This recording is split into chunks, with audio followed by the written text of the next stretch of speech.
There's lots to do. I know. I was like, I want to go to the Kennedy Center. I want to go to Baltimore to go to that. They have the outdoor um market, like an outdoor market. I haven't been yet. Okay, here we go with our overview video for this week's event. So, as you all already know, the title of the event is Impact is for Everyone. This is our fall edition. We typically do this global conference twice a year. And today's topic is wellness and mental health. Tomorrow, we are covering Impact America's Day, otherwise known as America's Community Dialogue Day, because we call it that because we want the community to share their thoughts. So we will be covering from each of three of our global council members will be presenting. The first one on impactful networks, the second one on veterans and impactful business, and then on leading with accountability. Day three is Asia and Europe Community Dialogue Day. We'll have brainstorming sessions, panel discussions, as well as Q&A and speed networking, followed up with our Climate and Sustainability Hour at the end of the day on Wednesday. On Thursday, we switch over to our Impactful Youth and Africa Community Dialogue Day, three very dynamic young people that are leading initiatives across Africa, reducing poverty, creating jobs, and also breaking down gender stereotypes. So Friday takes us to the end of the week with the Impactful Business Day. We have first presenting on how to create your own social impact platform. We covering then our impactful business certification, so how your business can get certified as a Spirit of the Game certified business. And then an impactful investors panel discussion with a special closing event at the end of the week. So hopefully everybody is able to stop in and check these out. You're totally welcome to drop in and out as your schedule permits. You do not have to attend for the entire time. Choose the segment that works for you. Stick around and see if the next one is of interest also. Or if you have to jump into meetings, come back in. It's totally open. It's totally free. And we hope to see you all at multiple days and multiple segments. So we will now commence, and I will turn the floor over to our Global Director for Wellness and Mental Health. Thank you very much, Maitri. Please take it away.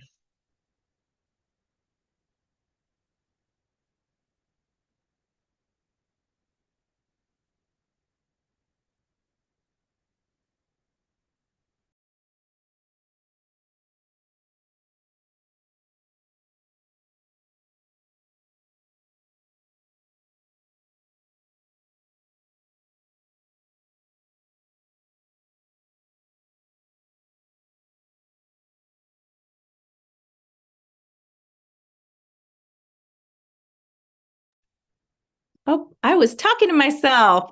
There you go. Thank you. Okay, well, thank you guys so much for being here today. And we're really excited to have our first Wellness and Mental Health Day. This will continue as we go into 2024 on a weekly basis, and we are organizing some stuff in the background. Each week will be a little different, but we will have a weekly event, so keep an eye out for that.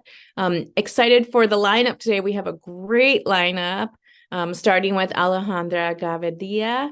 And she will introduce herself and take over in a minute. And then we have a yoga flow with Coco Van Nugen, and she's going to move us through a flow and some stretching, some yoga movements to get our body and blood flowing. And then we move over to Milady as she does a wellness meditation for us. And I'll finish us off discussing a little bit about mindfulness and possibly ending with a couple tools and techniques and maybe another meditation, depending on our time. So that's the lineup for today. Really excited. great group of professionals, all women, just amazing. And I'm really excited to see what happens today. With that, move on. With that, we did just do some introductions. So we'll skip that piece, but I do want to bring up First Lady Rosalind Carter. If you know of her, you may know she was a big advocate in mental health. She launched one of the most successful international programs combating the stigma associated with mental illnesses. And through the Rosalind Carter Institute for Caregivers, she established, it was established in her honor at Georgia Southwestern State University, and they're still up and running right now. And I thought we would start off with a presentation from them on what mental health is and what the Carter Foundation does. You guys still see the screen? There are not many former first ladies of America. And when one of them puts her shoulder to the wheel and says, I'm going to work on this, and keeps at it for 30 plus years, there is an effect. To say it's important is an understatement. One is to speak out and get people talking about mental illness so that everybody in our country can realize that it's just an illness like any other illness. We know that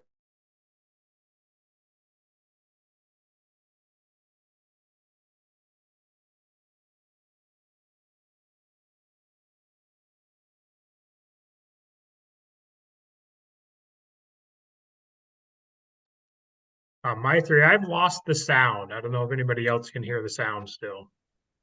I've lost the sound too. Thank you guys for letting me know that. Did you have the sound in the video for a second? At first, yes. Okay, well, I am unsure what to do about that right now. Does anyone know how to do that? How to change that? Same as MacBook Pro microphone. No idea why it would cut out parts of the way through. I mean, I saw some flickering when I was trying to present also. Okay. Hmm. Let me try. Maybe refresh and try it again. Yeah. Issues that we get involved hear in. it? We offer a Yep. voice that is unrepresented elsewhere. We conduct a major symposium on mental health policy every year that brings together thought leaders in the field. Your thoughts and ideas. I can't tell you how much the support of the Carter Center meant to me when I was Surgeon General. Every time I released a report, I would be on a program to present at the Carter Center the next year.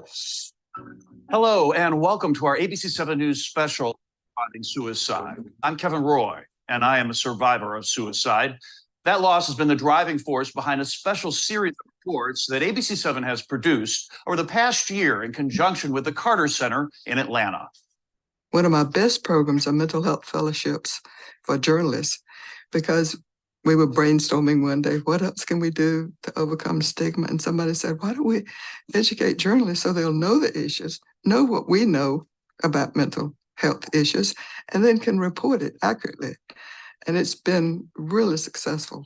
When I became involved in Georgia, nobody would talk about mental illness. Nobody wanted to be involved with the issue. Less than a month after Jimmy was in office, he passed a resolution calling for a President's Commission on Mental Health. We worked for 4 years, made a list of recommendations, and actually got them into a bill and got the bill passed. Mrs. Carter is able to walk through doors that mortals can't usually get through. A good example of that is the parity discussions, and we've watched this for years. Parity, very simply, is ensuring that people with mental illnesses receive the coverage in private insurance plans at the same level that any other health condition is covered by. She was dogged in her determination to keep that issue in the forefront. She testified before a key House committee on her concerns and issues associated with parity and her sincere wish that it get passed. Parity passed through Congress. Something that my President's Commission on Mental Health in 1978 recommended. And I've worked on trying to get parity passed all these years. Nothing comes easy.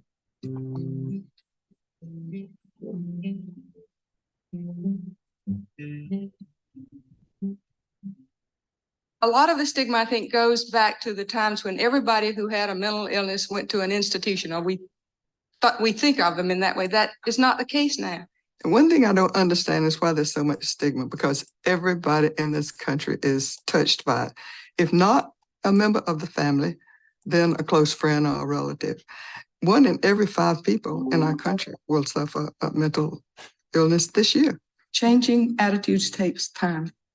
It's very difficult. And I know because, as I said, I've been working. She is seen as someone who speaks the truth, who speaks with an authenticity that's recognized by all.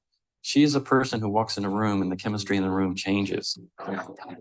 Mrs. Carter brings a moral authority to discussions about mental health. She has demonstrated by a lifelong commitment that the people who are affected by these no-fault disorders deserve respect, they deserve access to treatment, and they deserve dignity. The attitudes are changing. And I think even stigma, for the first time, and I've been working on this for more than 35 years, for the first time in my lifetime, I feel stigma is moving a little bit, lifting a little bit.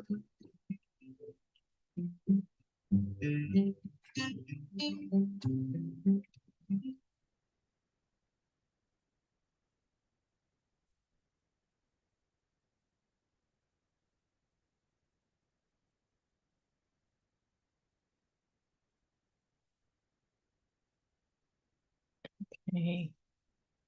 So, wanted to get your thoughts on that. It's great stuff that she's done, huh? Oh, I'm trying to move back to the presentation. There we go. So, as you can see, Miss Carter did quite a bit of work to lead the way from a policy perspective around mental health. Now we're going to get into a little bit about what mental health is. And Alejandra is going to walk us through this. Alejandra? Thank you, Maitri, and thank you for everyone who is looking at us, hearing us from any part of the world. And great rewards from El Salvador. Here's a very warm day, actually. And we're going to start very hard. First, I'm going to present myself to all of you who are watching us. Well, I am Alejandra Gavidia. I'm from El Salvador. I have a degree in public administration and government, and some master's degree in political and image consulting, and also in human development. Fun fact about me is that I'm a Miss Universe El Salvador 2021, World Miss University 2022, and Miss Face of Humanity 2023. So it's fair enough that some of you might ask, what can she tell us about mental health? Because obviously it's not my field, you can think, but I can tell you by the patient side, because since 2020, I am diagnosed with major depression and dysthymia, which normally is known by double depression. And to that, we can add some anxiety and eating disorders. So now it's fair enough to ask, how did you get involved in all this Miss and pageant world if you are like having all these things? Where I found in pageant world like a huge stage to talk about mental health. So for me, has been my own flag since then. So I'm so happy to talk about mental health, but not only for like a super specialized vision, but also as a normal vision, a patient vision, like a friend talking to you and telling all the things that have been true. So we're going to start hard. What is mental health? First of thing, I need to say this. I'm not making this up. I promise you, I Googled this. This is for an international organization that is specialized in mental health, which is the World Health Organization. So for them, mental health is a state of mind of well-being that enables people to cope with the stress of life, realize their abilities, learn well, work well, and this is something so powerful. Also contribute to their community. So if we have a mental health that is a well mental health, then we are going to be able to contribute not only to our life, but also to the community. So now is the time to ask then, so what is well-being and what is wellness? Matri, if you can put next, please. Thank you. So what is wellness? Again, I'm not making this up. I also Googled this from the Global Wellness Institute, and they say that wellness is the active pursuit of activities, choices, and lifestyles that led to the state of holistic health. So I love when we Google wellness and we have this exact image of someone doing yoga, of someone eating well, or someone start, doing some exercise. So yeah, there's some actions, lifestyles that guide us to wellness. But now we can ask ourselves, like, so in our own worlds or in my life, how can I start with my mental health journey and my wellness journey? So next, please. Matri, can you help me? Thank you. So I think we have this idea of this superwoman or this superman who is super good with themselves and embrace their body and knows all the insecurities, but also with their insecurities express themselves in public and reads a lot or write a lot and have a bunch of friends. How can we get to this specific image? I think Hollywood and TV shows and movies had teach us that this is the ideal way of having a good mental health and being well-being with ourselves. But the question is, so how can I get to that? Next, please, Maitri. Maybe it's with, I don't know, skincare, self-care, spending, which is not that cheap, a couple $100s buying serums and creams to our faces, or having our own spa day at home. Maybe this is? I don't think so. Next, please, Maitri. And then there is this other idea that maybe we can achieve that mental health glorify idea with positive thoughts. Like, yeah, you can do this. And the famous live, laugh, love. And you got this. You just have to think better. And you're a princess. You're a warrior. You can with all this. Next, please. And what about, going to know new people, like going outside to the world and knowing that people can reject you, but it's still going, going to know new friends, maybe a new partner. Is this mental health? Is this wellness? Next, please. How can we get to this image? Imagine a Tuesday night, maybe 9 p.m. You're super comfy at your couch, drinking your favorite glass of wine, reading some book or watching your favorite TV show, just embracing your body. Having some plants. I love the idea of the plants because I'm not a good plant owner. I always kill some plants. Sorry for the plants people, but I'm not good with them. But how can we do this? How can we get to this specific image? Well, I have the answer for you, and maybe you're not going to like it. Next, please. Okay. As I told you, for me, mental health and wellness is like a very personal path because I have been through a lot of things. So sadly, the way to mental health starts with pain. And yeah, I know we don't like pain. I know that when we fell, in the ground and we feel the pain and we have like injury, we feel pain and we say like, oh, no. And we miss the days when we can walk well and feel well. But mental health starts with the idea of you understanding that you live in pain and that is not normal to live in pain. And that your whole life, maybe you have been living in pain without knowing it, thinking that it's normal and thinking that we all are feeling the same. So next, please. Then we have this specific idea. We grow ourselves thinking that we should and we must love ourselves. But have you ever asked yourself, Do I love myself? Do I love me? Do I love the person I am? And then, thank you. And then when we ask ourselves these specific questions, it's kind of hard to answer. Do I love the things people don't like about me? Do I love some things actually I don't like about me? And when we ask ourselves this and we're suffering and we are in pain, we realize that it's not that we love ourselves. It's actually that we hate ourselves. And this is a hard truth that not the TV shows doesn't show, and the movies don't show, and that no one show you. The real thing about going through a mental health recovery journey. So when I ask myself, I have been through a lot of things in my life, and I always ask myself, does he loves me? Does my parents love me? Does someone loves me? But I have never asked myself, do I love myself? And when I made this question, I realized that I didn't. That actually was the opposite, completely opposite. So next, please. So how does this start? Well, it starts with the idea that, okay, I've been feeling pain. I know that I'm not loving myself. I know I need help. So what happened when you start with looking for help? Well, we start with the positive people around us that just tell us to, just love yourself, or just relax, stay positive, or, oh, maybe do you think you're overreacting, or just think happy thoughts, or do better things. So go and have exercise and go and eat well, or people who think you that they are calling just attention and tells you, you need to relax because you are calling some attention and you don't look good.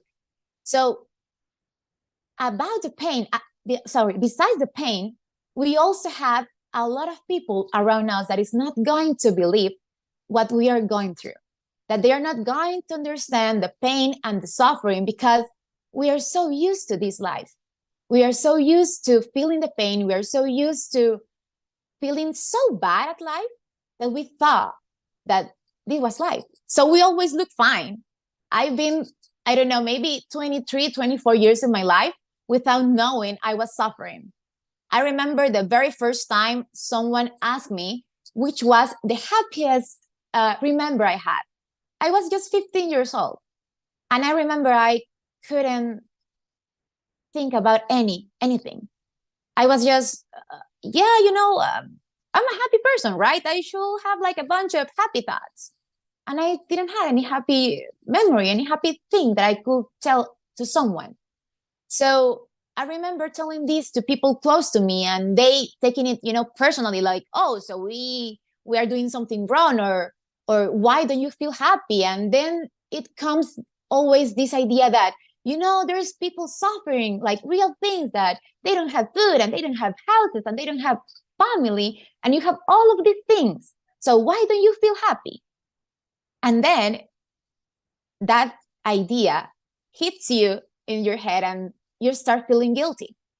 Guilty because you don't feel happy enough, guilty because you don't feel positive enough, guilty because you have food, you have education, you have a family, you have a house, and you still feel pain. So next, please. Then how can we start, embracing our body if we are living with pain?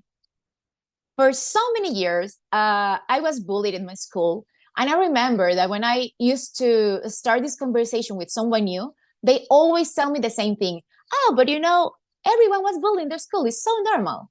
And I was so upset that it was so normal, because I just think, the things that I feel, the things that I felt at that moment and the things that I've been through, I don't want anyone to feel that way, to feel that their body is not enough or something they do is not enough.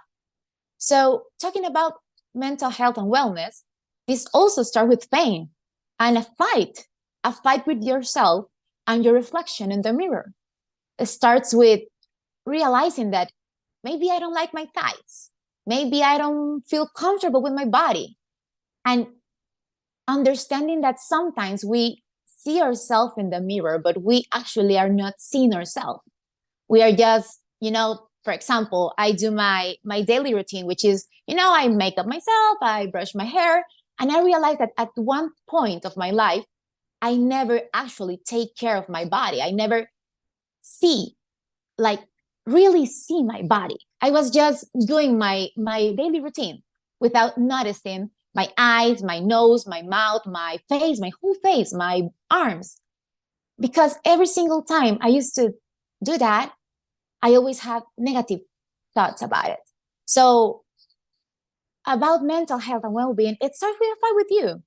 It starts with you in front of the mirror, trying to understand why you hate your body, why you think your body is not enough, and which is the body you want to get to. I have been through a journey of losing weight too. So since 2017, I have been in this eternal journey, and I keep doing it. So in 2017, I remember I was 210 pounds, which for the people who use kilos are like 94 kilos, maybe. So my whole life, I have been dealing with my eating disorders. So when I started thinking about wanting to change my body and wanting to, everyone stops telling me, all those adjectives that people think that they're bad, like fat or thin or big or short or whatever, then I start eating less and less and less. And then I start making bad things for my body, all these eating disorder things, just for achieving a body that I actually didn't even want. It was just the body that people want me to have. So when I understand that the body I was looking for wasn't the real body I wanted, then I tried to change for more healthy habits. So I went to a diet with a specialist person who actually studied for this, and I started losing weight. And there are some things people don't tell you about losing weight. There are some things that, for example, you're going to have a loss of loose skin. Your skin is going to look so different, and your body is going to look so different. And that people is going to treat you different. Because, people treat you different when you are in a tiny side of your body, besides when you're in a bigger side of your body. People actually treat you different. And people don't tell you also that you're going to start thinking about losing weight all the time. So these are some things people don't tell you about losing weight. And in mental health, there are some things people don't tell you too about mental health. And is that you're going to have a lot of fights with yourself. Because at the beginning of it, you are your first enemy. All the ideas that people have told you, that people have ever called you, are going to be stuck in your mind so hard that you need to work in yourself. So next, please. Thank you. So we were talking about maybe mental health is going out and getting to know new people, having a new partner, having new friends. But what about when you're in a bad way, in a bad situation in your mental health, and you think that when someone doesn't like you, or, it's not like a love that you want to have, you start to think that maybe it's you. Maybe it's because you are such a bad person and you are all the bad things people have ever told you. So it is also, I think people don't tell you about mental health and the journey in mental health, that you're going to start thinking that, okay, I want to get to know new people. I want to have new friends. I want to have maybe a new boyfriend, girlfriend, a new partner. But what about rejection? How are we going to deal with this? People always tell you, okay, so go and meet new people, do some exercise. But what about if we fail trying to? We are not all the time prepared to hearing, I don't want to see you anymore, or this famous ghosting thing.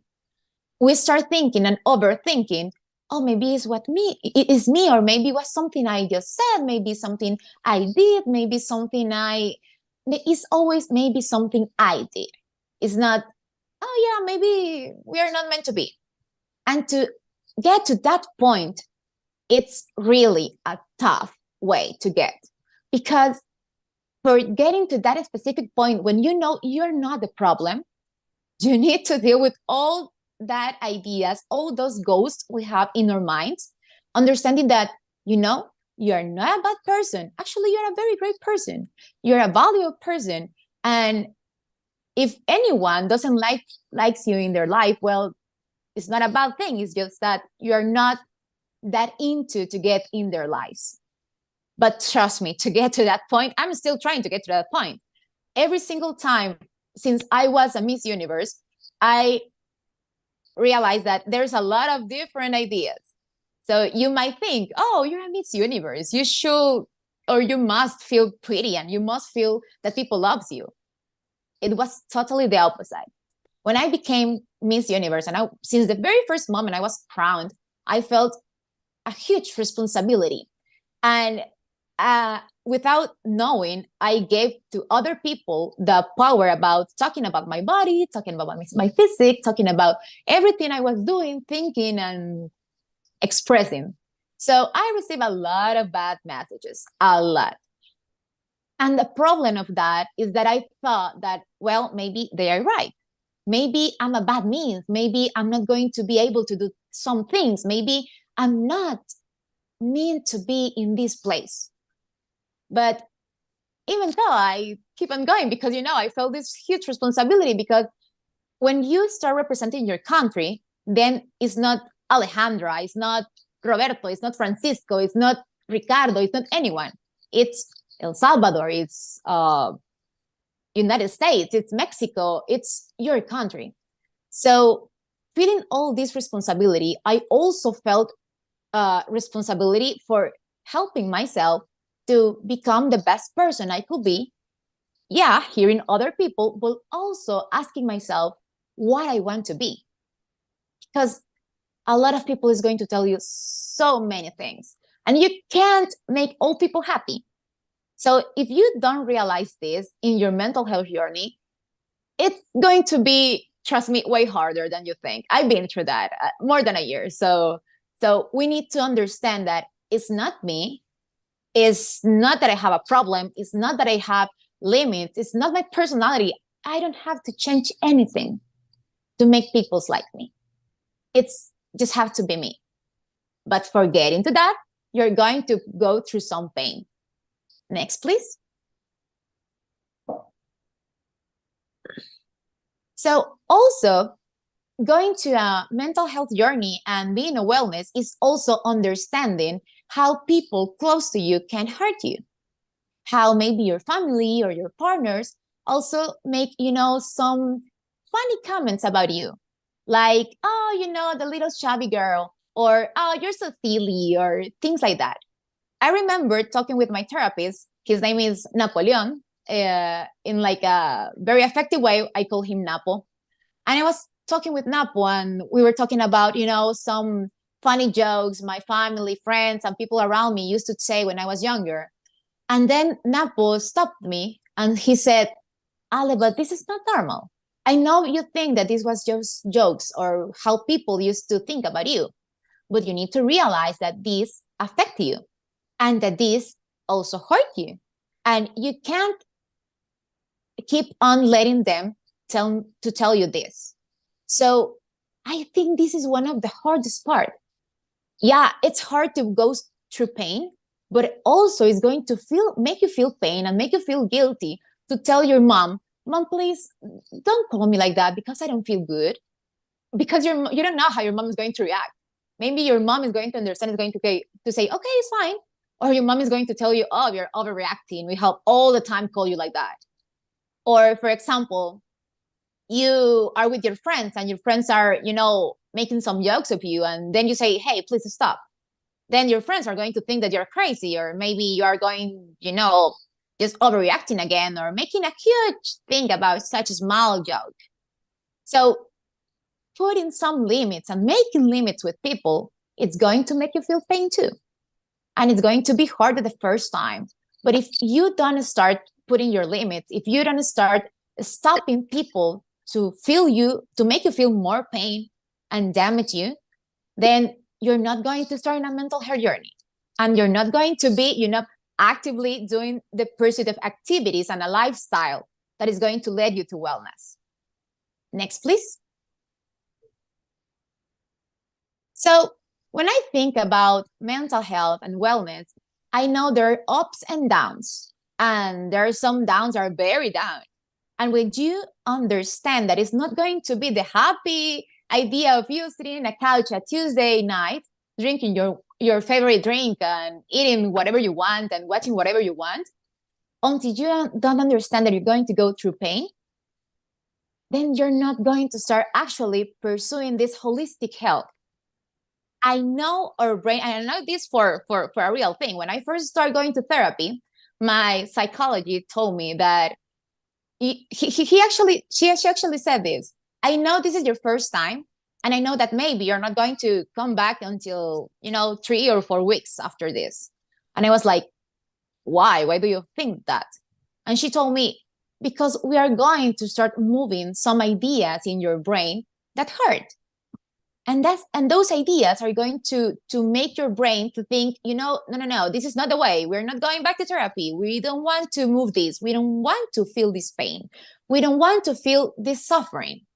And your brain is going to want to keep you safe without really keeping you safe. So it's going to hurt a lot. And it's going to be such a huge path to understand that a lot of things in your life, maybe things you didn't even realize at the moment, and 20 years later, they're still hurting you. But trust me, after you understand that pain is something normal in this, then you're going to understand that maybe you're being selfish with yourself your whole life. You're thinking that life is this horrible thing that makes you have ideas like suicide ideas. I have been into suicidal thoughts. I have been into suicide attempts. I'm a survivor of those. And when I think about life changing, at that moment when I was in my super downs, I never thought life could change. But then understanding that, I need to go through pain to get to that happy moments and get to the life I really want to have, everything changed. So don't let this idea of the TV shows and movies make you think that mental health and wellness are always like love and good things and new friends and skincare and all these things people tell you. It's not about changing the way you eat. It's not only about doing more exercise. It's not only about that. Because when you're feeling a huge depression, just the moment you wake up, it's such a horrible moment because you say, oh my God, why I'm here again? And then you're not going to want to get up of the bed. But when you get out of the bed, when you shower yourself, when you go out to the world, you're actually doing the wellness. You're actually pursuing those activities and going through to that lifestyle that is going to lead you to a holistic health. So if you ever need anything, whatever, trust me, I'm just a message away from you. You can send me a message to any social media and I'm going to hear you if you need. And if you feel that all the things that I have told you, like move something in your mind or in your body, in your heart, please don't hesitate in looking for help. I wait a lot of days, a lot of years thinking that I could do this with anyone helps, that myself and I, we are enough to get out of this state of mind. But we all need help. Therapy is good. And mental health should be a holistic thing in our own personal health. So thank you for listening to me. Thank you for listening to my story. And if you have any question, feel free to make it.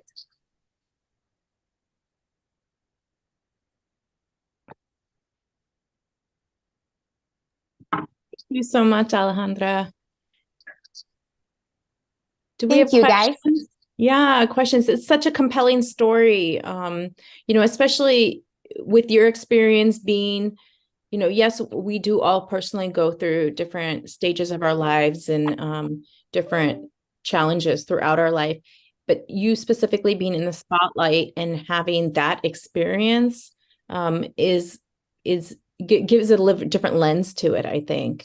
Because you have so many eyes on you. I have maybe 20 eyes on me and I get anxious, you know? And you have so I totally many eyes on understand. you. Yeah, no, definitely. Thank you for sharing your story. Thank you guys for listening to it. And whenever you want anything, feel free to just reach me or reach someone from your network. You know, when you're going through this, it's so important to have like a network, like a help group you can have and go through them if you need them. So remember, it's good to ask for help, and it's not bad to not be able to do it by yourself. It's actually more normal than we think. So thank you guys. Thank you. Does anyone have questions for Alejandra? We will definitely invite you back because I know you have more stories to tell. For sure, I have whenever a you question want. for Alejandra. Sure. Oh yeah, tell me. What can you tell about when you first reached out? Like, what led you to first reach out to a professional for Oh, for help? I remember that specific day. You know, I used to have a lot of friends that they were already in therapy, and they used to tell me, you know, Alejandra, you need to go to someone because you can't with everything by yourself. And I was like, no, you know, I'm good enough. I can do it myself, and we can do this. Then a year later, that I remember I had like a discussion with my mom, and my mom and we were super, super close. So at that night we have this discussion, and all the time, you know, discussion, and you know that sense of, or the feeling of not being good with my mom was just like 5 minutes, and the next day everything was fine, or 5 minutes later everything was fine. So at that night I remember I went to sleep, and when I woke up I still used to feel this like discomfort, you know. And I remember that I was lying in my bed with my phone, and I remember I entered to Google and start searching for how to hurt myself. You know, how many pills are necessary to make something to my body? How can I blah, blah, blah, blah. And at one moment, I spent like 20 minutes doing this research. And at one moment just hit me, and it was like, wait, this is not safe. Why I'm thinking about this just because I have a little discussion with my mom. So I reached my mom and I said, Mom, I think I need help. And at that moment, I sat with my mom and we started looking for therapy and psychiatrists and everything. And my Google search changed. Instead of searching how many pills do I need to, I searched for best therapist in El Salvador, best psychiatrist in El Salvador. And we made an appointment, and in the same week I went. I realized through my mom, I'm never going to forget that exactly moment when I was laying in my bed thinking about how to make me disappear from this world, and then thinking that, wait, maybe I need something more. So yeah, that was the very first time when I understood me, myself, and we need more help. Yeah, and that goes back to that self-reflection and looking yourself in the mirror that you were talking about. There's a deep self-reflection that needs to happen before that realization comes. Yeah, totally. You know, and one thing about this is we feel guilty because we are not enough to solve our problems, because when we're growing up, people are going to help you with problems, but they're also going to tell you need to be more responsible with your own things. So we grow up in a society thinking that is my own responsibility to take care about me. But sometimes things like are bigger than what we can do for ourselves. Mm-hmm. I believe pretty recently the U.S. Surgeon General announced in the past many months that loneliness is one of the biggest mental health challenges, because we are not building community the way that we possibly could build community to support each other. And to your point, we can't do this alone. This does take a community. Like we say when raising kids, like it takes a village. And Oh yeah, totally. yeah, and it's a similar mentality. As many of you know, I have a mindfulness background, and there's a piece to connecting with, yes, ourselves, but also within our community and our families and our friends and our neighbors. That is so crucial to being human and being an animal in so many ways.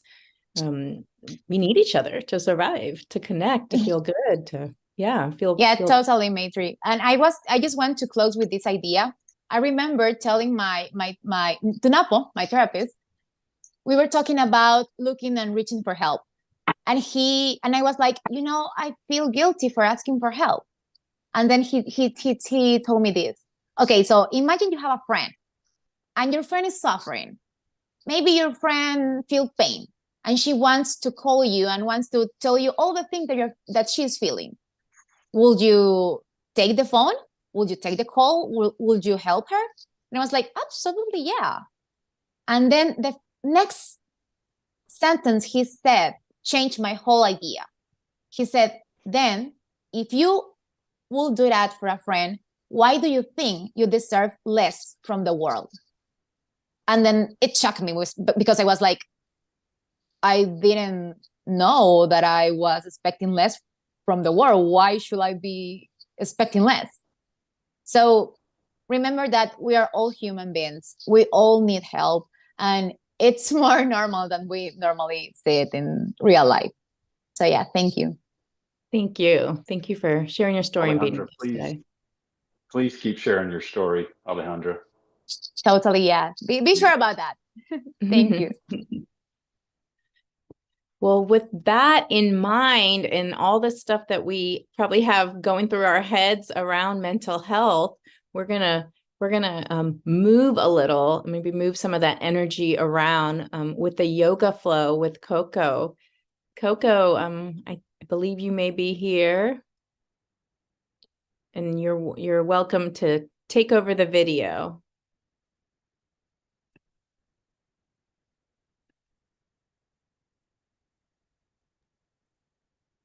Hi, Maitri. Hello, everyone. Just give me a few minutes. I think there are some problems with my camera. It said I cannot open it. It's failed to start the video camera. I'm checking it. Okay, sure.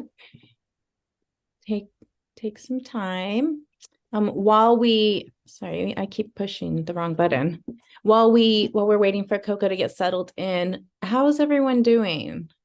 What did you think about Alejandra's presentation? Anyone have any thoughts on that? Mark, I know that you have some experience, with counseling type of work, probably have heard quite some few people's stories. Hi, Coco, we can see you.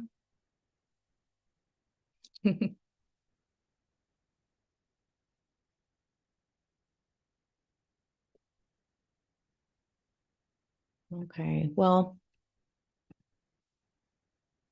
I can share. Okay, yeah, I have to change to the camera on my laptop, but it's not a separate camera.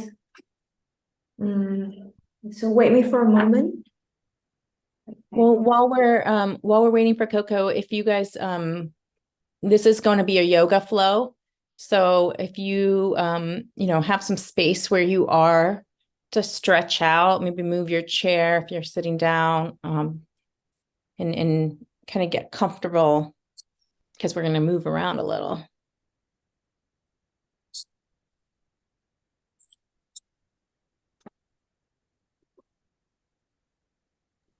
Okay, so I'm really sorry for the technical problems. Yeah, it's supposed to have the wider camera, but I think I have to change to the new one. But hope that it will be totally fine. Maybe I have to move myself a little bit back so everyone can see me. Okay, so hello everyone. My name is Coco, and currently I'm the yoga instructor, and I'm living in Zurich, Switzerland. And it is very nice to meet you all here. And it would be great if all of you can turn on the camera and do with me some of the movement. Yeah, if you don't like, so yeah, never mind. So because the flow today is quite gentle, and we will work with most of the chair. Yeah, we sit on the chair, or sometimes just need to stand up a little bit to activate yourself, because yeah, I know that you already sit maybe for an hour. So it is better to stand up to, you know, have some movement. Okay, so at first, so just sit up straight. We will do some of the couple of the breathing exercise. Before that, we come into a little bit more movement. Okay, so now sit up right. Relax your shoulders. You can roll your shoulder a little bit to adjust your spine. Make sure your spine is straight. Close your eyes.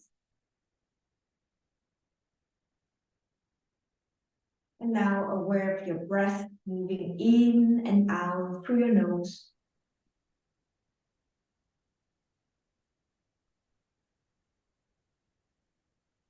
And now taking a deep inhalation here.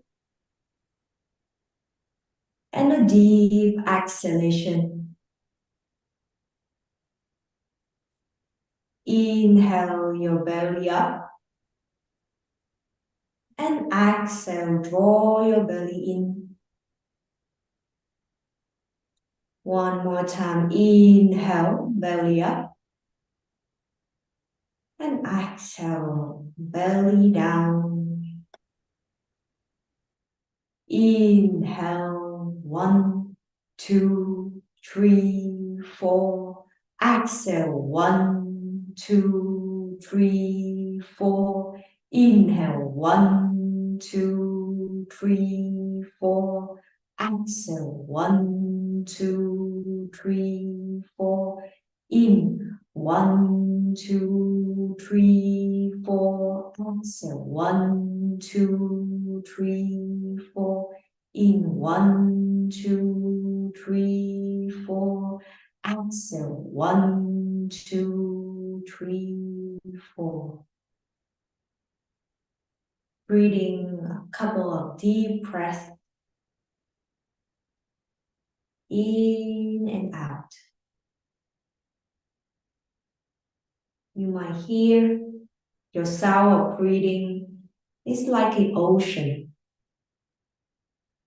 Aware of it first.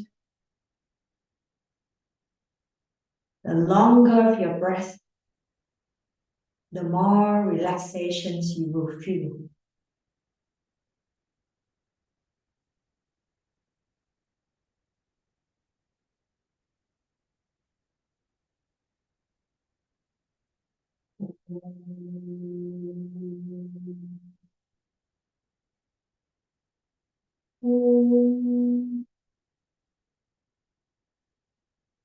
Okay, so now we will do some of the face yoga. Okay, so now use your fingers, use your hands, scrub your hands first. Scrub, scrub, scrub. Make it hot. This is the exercise I learned from a monk in a pagoda, and he shows me that it helps for your face to be younger, no wrinkles, full of energy. Okay, so make sure that you make your palms, your hands, it's heating up. Okay, and now put it into your eyes. Gently touch it into your eye, cover up your eyes. Inhale and exhale here. Feel it.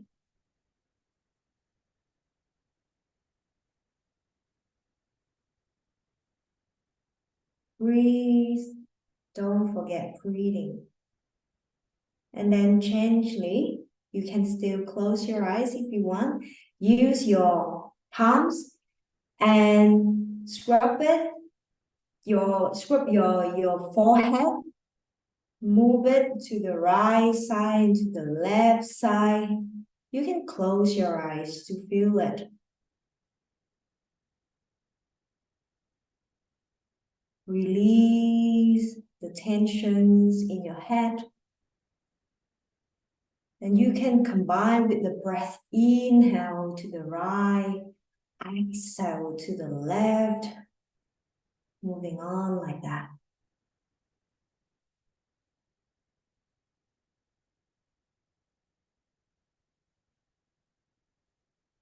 And if you want, you can make it faster.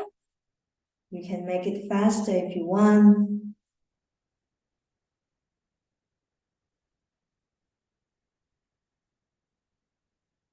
Keep closing your eyes to feel it. If you have any headache, any tensions after work, I'm 100% sure that after you going with this flow, you will feel more relaxed. And then gently slow it down. And then now you use your fingers, all of your fingers, scrub your head from your forehead to the top, and then moving to the back like this. Keep your spine still straight, but move it from the forehead to the top of the head, to the back of the head. Use your fingers in your palms, under your palms, make it at a cup shape, and then scrub your head, eyes still closed, feel it. Remember to breathe.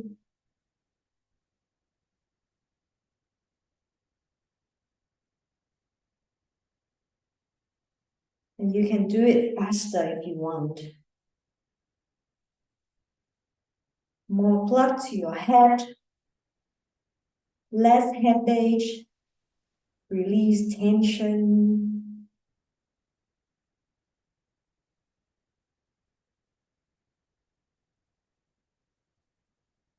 And then gently slow it down. If you want, you can scrub your hands one more time.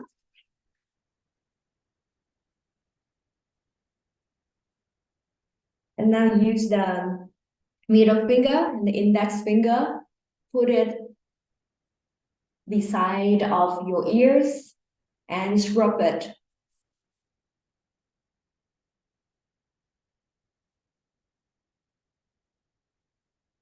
Scrub it faster.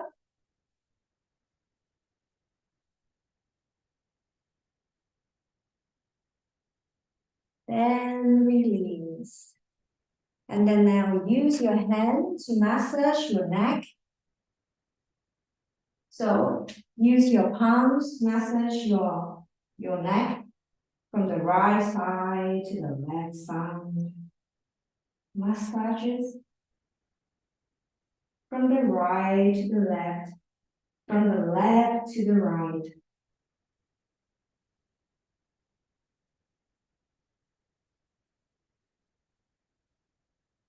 Close your eyes and feel it. You can do this flow anytime. When you have a break, it's very good for your neck, your shoulders, and your head as well. And then move it into the shoulders. You put it under your shirt, and then scrub your shoulders.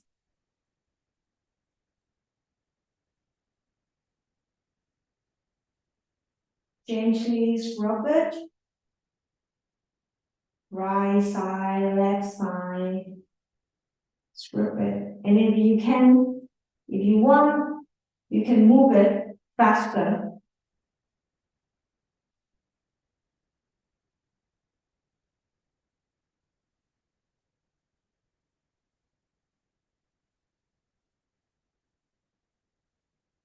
And then release. Okay, and now if you want, you can stand it up, or if you don't want, so just sit on the chair. But I think if it is better to stand up, because you already sit for more than an hour, so it is better to stand up, do some of the easy pose. So firstly, roll your shoulders.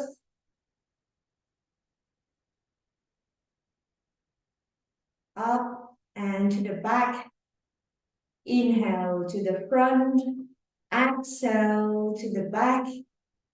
Inhale front. Exhale back. Inhale front. Exhale back. And then reverse from the back. Up and to the front. Back. Up and to the front. Inhale and exhale. Inhale and exhale. Inhale and exhale. And now we do the mountain pose. Separate your legs. Open your legs in line with your shoulders. And then inhale, lifting your hands up. Stretch all your spine. And then exhale, release. You can close your eyes and feel it. Now inhale, lifting your arms up, stretch. Feeling like you are carrying like some of the energy inside your palm. Exhale, release. Inhale. And exhale one more time. Inhale. And exhale. And inhale now, you holding here. And you feel like there are some of the energy between of your hands. Just close your eyes. Feel it. Stretch all of your body. Stretch your arms. Stretch your spine. Breathe.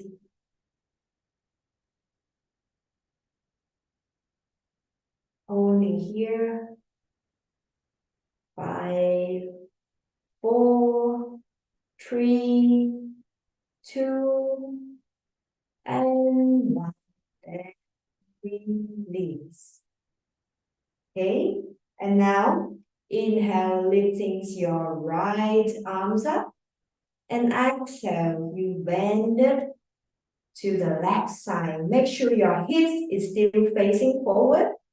Just bend from the upper of your body, and you feel it and combine with your breath. Now inhale, lengthens your arms, and exhale, you feel you bend a little bit more.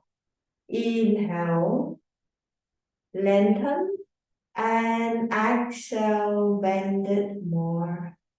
Go with your breath. Inhale, and exhale. And then inhale, coming back. And turn to another side. Lift your left arms up. And exhale. Bend it to the right side.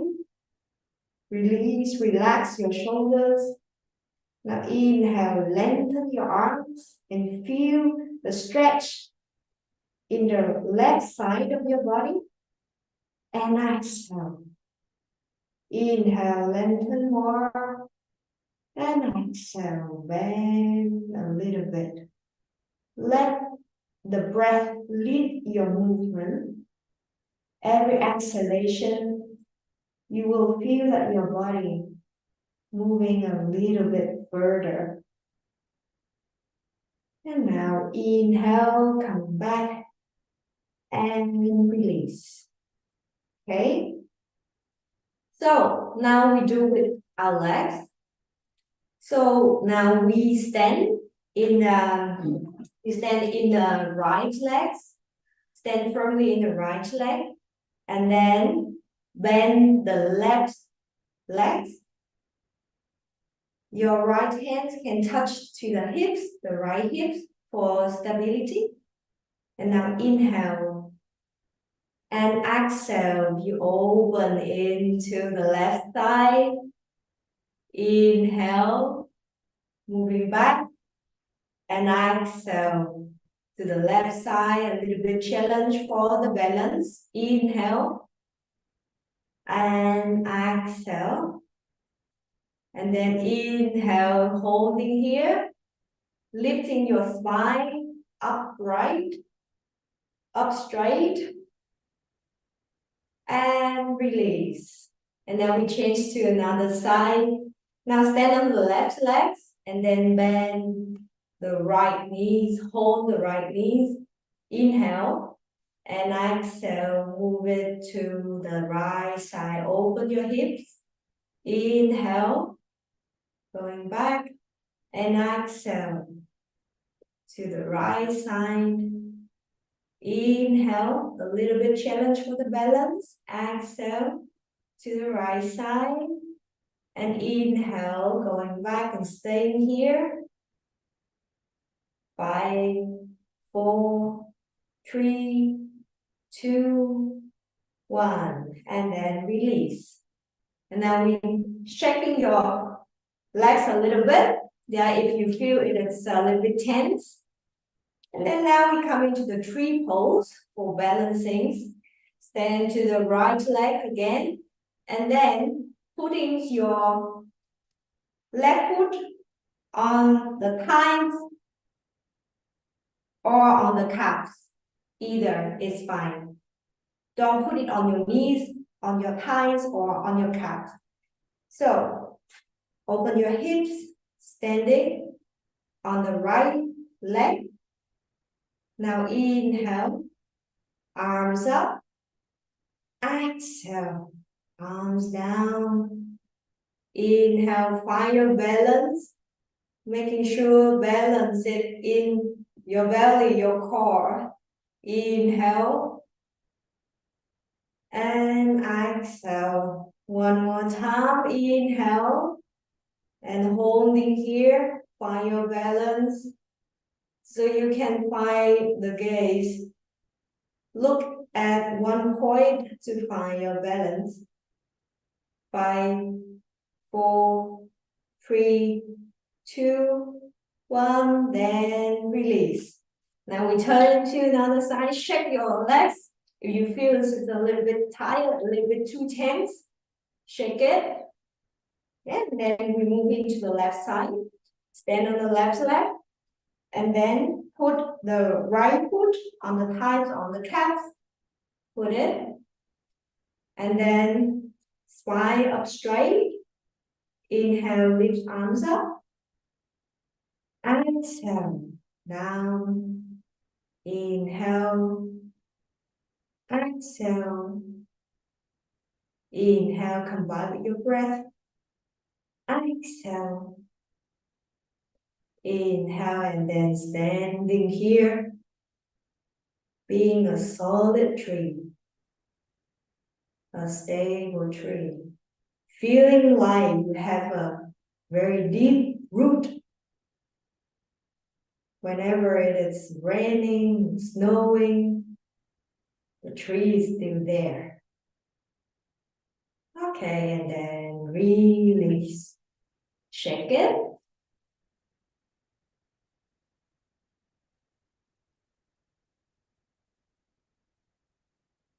And now, I think it is better if we move into the chair. You can sit on the chair.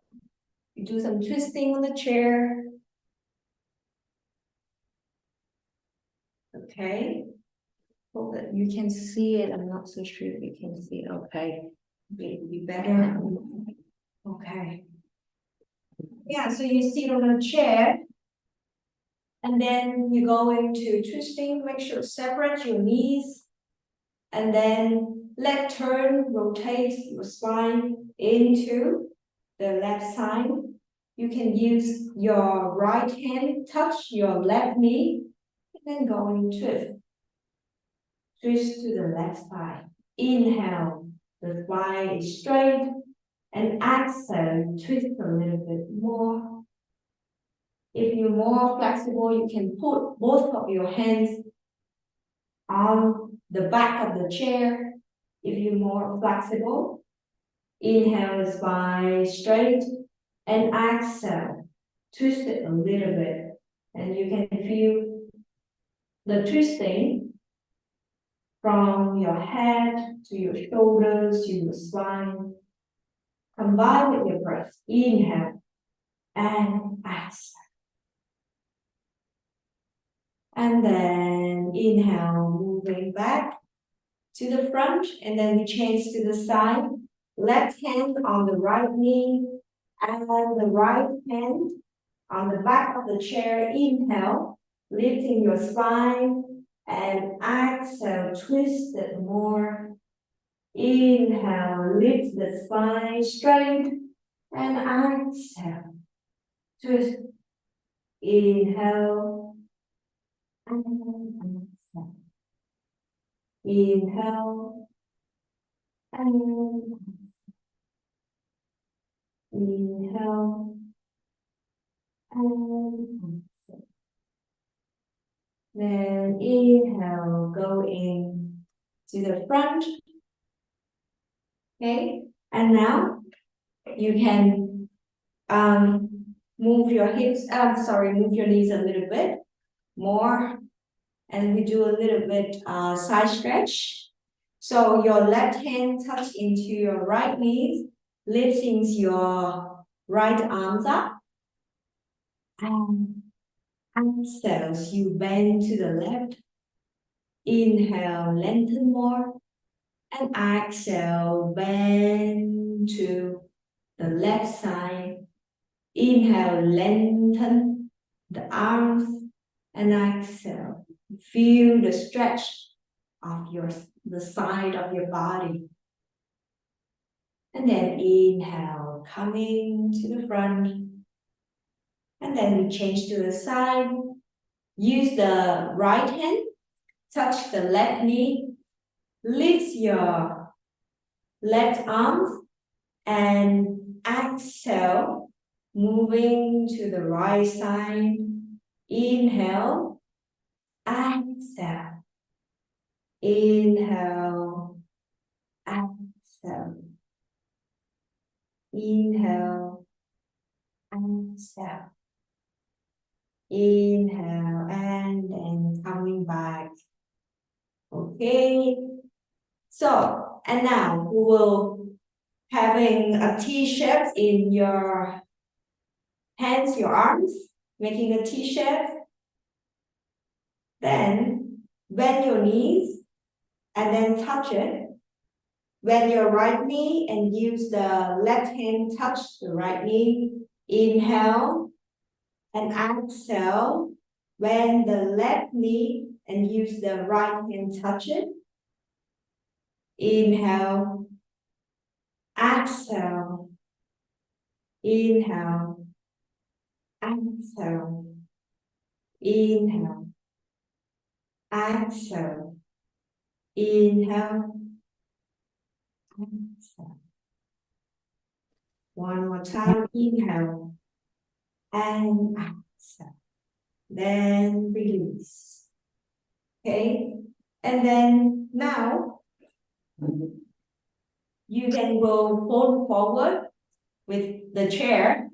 So inhale, lifting your arms up. And then exhale, you fold forward, just fold forward. You can grab your ankles or your calves, but make sure your spine is straight. That is very important. Your spine is straight.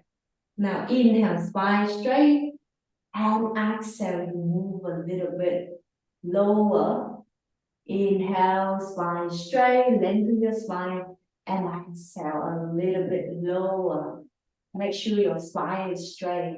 your hips on the chair. Inhale and exhale. Inhale and exhale. When you feel comfortable, just drop your head. Relax and drop your head. Breathe here.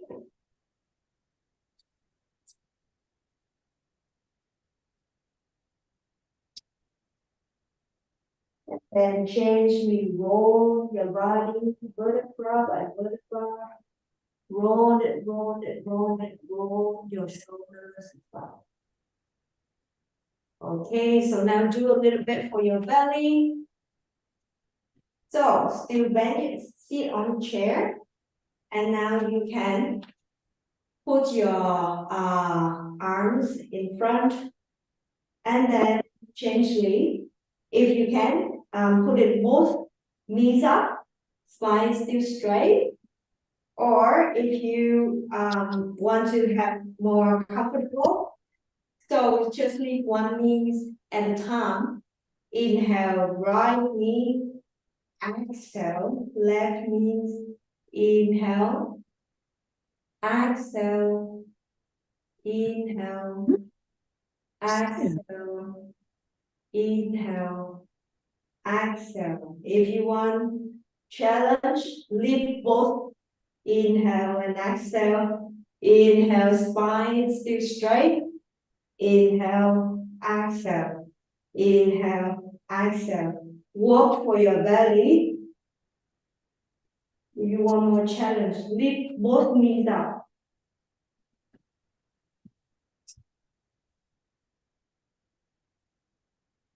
Five more. 5, 4, 3, 2, and 1. And then you can hold it here. Make sure spine is still straight. Holding here. And then release. Okay. Okay. So standing up for the last pose. Okay, so standing up, we will do 2 more poses, chair pose and goddess pose. Okay, so now chair pose. So sorry, I adjust my camera so everyone can see it. So make sure your knees is in line with your hips, and then moving your hips back, spine is straight, moving your arms, lengthen your arms. Inhale and exhale, standing up. Inhale, draw your belly in, moving your hips back, lengthen your arms. Exhale. Return to the straight pose. Inhale one more time. Chair pose and exhale. Return. Inhale. And then holding here for the chair pose, holding here for 5, 4, 3, 2, 1.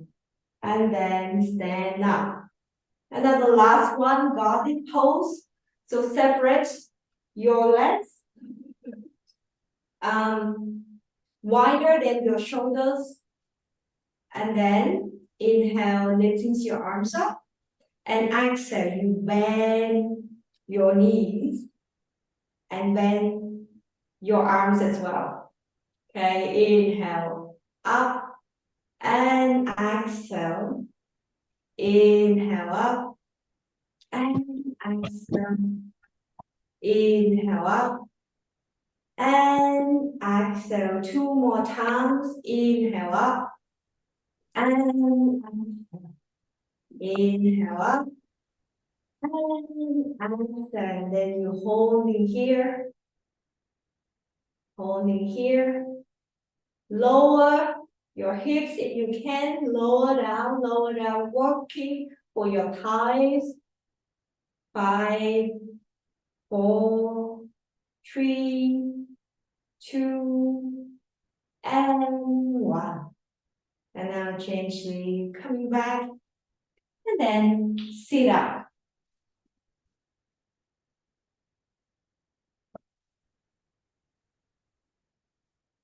Okay. So now close your eyes for one more time. One hand on the heart, one hand on your belly. Feel your breath right now. Feel your heartbeat after some gentle exercise.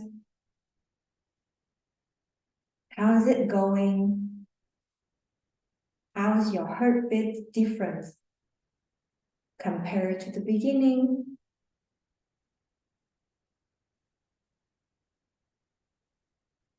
Listen to your breath right now.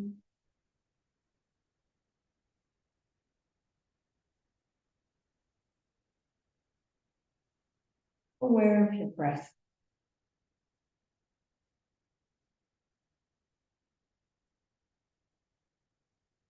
Keep breathing. The more you focus on your breath, the more you can feel more sophisticated energy.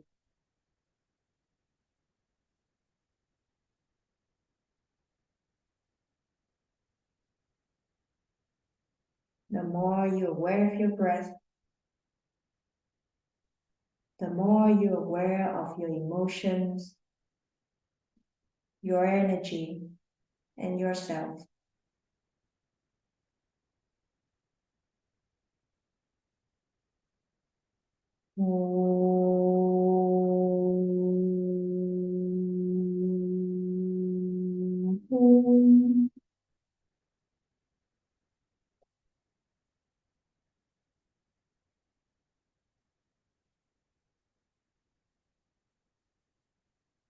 Sending to yourself the peaceful vibes. Sending the peaceful vibes to your families, your beloved ones, and around the world.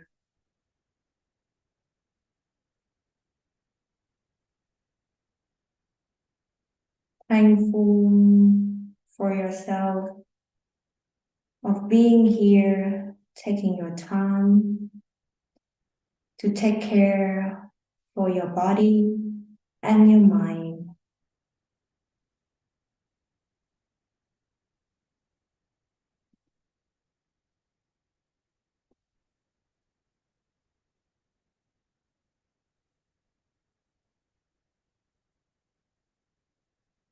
Thank you for spending time with me. Namaste.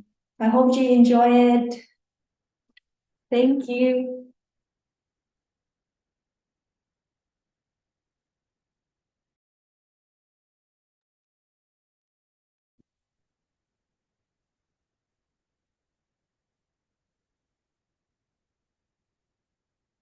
Thank you, Coco. How's everyone feeling?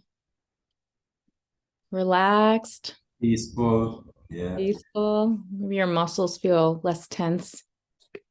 I started doing yoga again after quite some time, taking some time off from it. I can automatically feel the difference in how my body, lower back maybe hurts a little less. I tend to hold a lot of tension in my shoulders and neck. In yoga and the stretches always help with that. So Coco, thank you so much for sharing your gift of and knowledge and skills around yoga. We look forward to seeing you again in 2024 as we get this program organized. Anyone have any questions for Coco? Any part of your body that was a little tougher? Yeah, Maitri, I just wanted to mention something that Coco has been helping me out with, the concept of a workshop for our resilience and wellness conferences that we are going to be organizing a little bit this winter, but with a big push in April through August of the 2024. And one of the workshops is yoga for all times of day. Coco just kind of like opened my eyes to the fact that you can do the exact same sequence of poses, but the pace at which you do it can actually make a big difference, whether you're trying to wind down for the day at the end or energize yourself when you get out of bed, or even a lunchtime type of yoga, mid-afternoon yoga when you're trying to fight off that little bit of that sag after lunch. And then also you just came home from work and you just want to kind of leave the stress of the day behind so that you can enjoy your evening with family or friends. So those are some of the yogas. But right now my face is really mad at me, Coco. Just saying, what have you been doing for the last 47 years? Where'd that face yoga? Where have you been hiding that one? So thank you very much for opening my eyes to that. Always great to sit in on one of your sessions and learn something new. And overall, that's kind of the goal of the whole mind, body, soul movement. Let's all learn something new. Let's learn from each other, and let's not put these practices into some box that we think that people do it just this one way. That's one of the beauties of yoga and exercise and fitness and meditation and mindfulness. Is like there's a lot of different ways you can use them, and you need to explore it. And like there's no right way or wrong way for anybody. And also that goes for us as coaches, whether we're talking about business coach or life coach or wellness coach, that none of us can be the expert in everything. We all need to come together, learn from each other, but also, share that knowledge around so that our participants can also be the students and come back the next time with something to share, something that they learned from this. So really looking forward to 2024 as we get much more and more active with these, but also, start doing the more safe space discussion events on the mental health front. And just, wanted to use this opportunity to call out to everybody in the audience. You've now been added to our LinkedIn group chat that we set up for our wellness conference back on November 1st. So now we've got, I think, 33 total people in there that have attended either that one or this one, plus a handful of others I'm not connected yet with.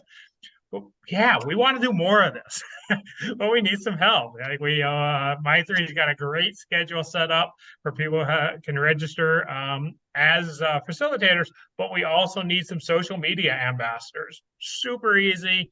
It's not even like there's not even a time limit per week that we would put on it, because just whenever we have an event like this, if you can help us spread the word, more people can come. But also, if you are interested in organizing your own events within the wellness and mental health space, please get a hold of My3. We'll figure out some way to work your idea into our schedule somewhere in 2024. But we also help out with, the different elements of putting on an event like this, all of the social media part, all of the content creation, and just posting it, spreading the word to more and more people. Or if you want to do something in person in your city, let's have that conversation. We're setting up that schedule. As I mentioned, April through August will be our global tour for wellness and mental health, with conferences, workshop nights, rural retreats, and even urban retreats. So we've got quite a few different meditation and yoga people that are coming together, organizing retreats in Switzerland, hopefully California, Romania, Turkey. The list just keeps going. Why not add your city or your country to that list? Let's get in touch. Let's get the conversation started. Nothing happens overnight. So the earlier we can plant the seeds and start that, the sooner we can bring this event to your city. Thank you all very much for listening and for attending. And thank you, My3, for organizing all of this. And to our speakers, I'm going to get out of your way now and let you get back to your scheduled event. It's been awesome so far. Thanks, everybody. Thank you, Trent, for that. And do know that this is the first day of a week-long Spirit of the Game event. So keep an eye out and know that there are different events. I have a slide on that I'll pull up in a second. Let me see. So Melody, thank you for being here. I apologize. You guys can probably see my desktop right now. But here we go. You are up. And please just let me know what you need from me.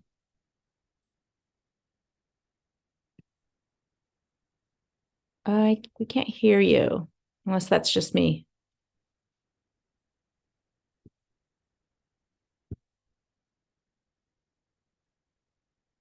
Can anyone else hear her? No, and her microphone is not working. So your microphone is not working. Try something there. Okay. There you go. Yeah, okay, perfect. That's it. So thank you very much for having me here. It's an honor to guide this meditation moment. So I'm a life coach. I am specialized in meditation. I'm from Cuba. I'm living in Mexico. So sorry for my English if some words I cannot find the correct words, but I'm very happy to guide this meditation space. So talking about wellness, it's very important that we as humans understand how our mind function, because the main source of unhappiness and suffering is not understanding how our mind functions. And I want to start with that before entering into the practice. So a lot of people mistake the mind as a source of happiness. So a lot of people think that find happiness or joy, they need the mind to do that. So meditation is about letting go of the mind, because even when the mind is a tool for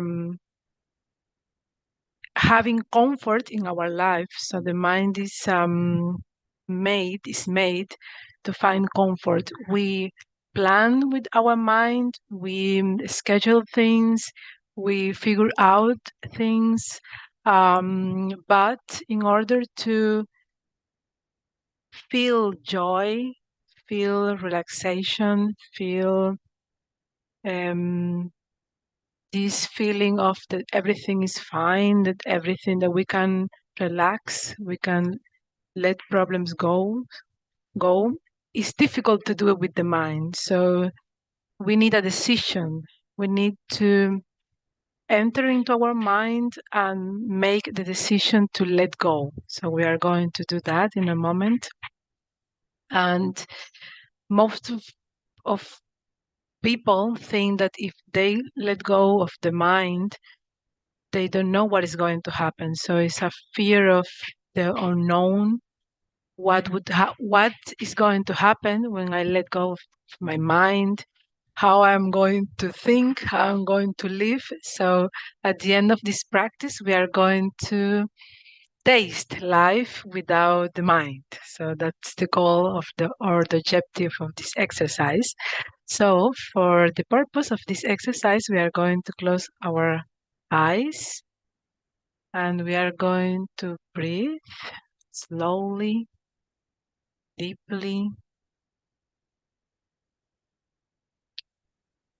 We are going to practice a kind of meditation, this like a cleaning our mind.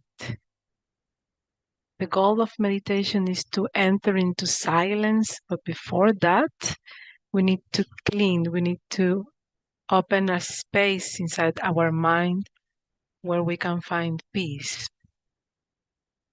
So what we are going to do is that we are going to allow feelings, thoughts, images to appear in our mind, but we are going to exercise the decision of letting go. So whenever a thought comes in, appears in our mind, we are going to decide not to give value to that thought.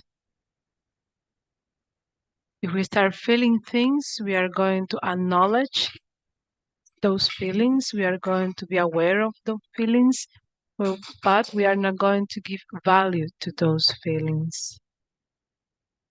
So it's a decision of letting go, because we are not giving value of anything that comes into our mind.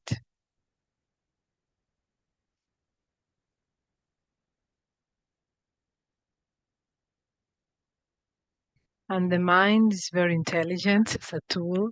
So maybe you're going to think that I don't want to do this exercise, or I have better things to do, or this is not so important.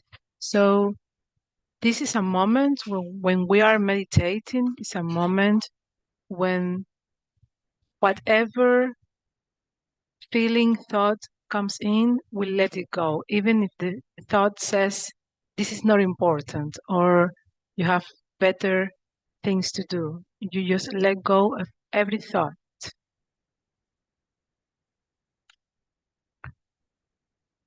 Or if fear appears, or a sensation of anxiety, or a worry, or if a thought of the past, a memory comes in, or if a pending or something that we need to do in the future, we are going to decide to let go. In this moment, nothing except silence is important.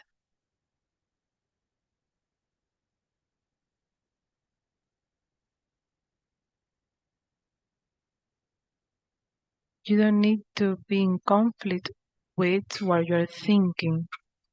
You just need to decide that it's not important now. And that's why you are going to let it go.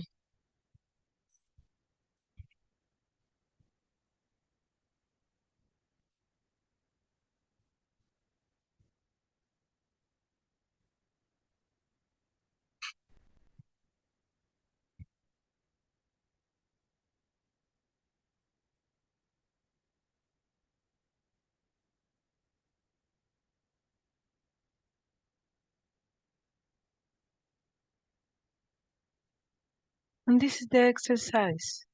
Take some minutes to clean your mind. Like the same way you clean your house, this is a moment to clean your mind. Deciding to let go, deciding to let go.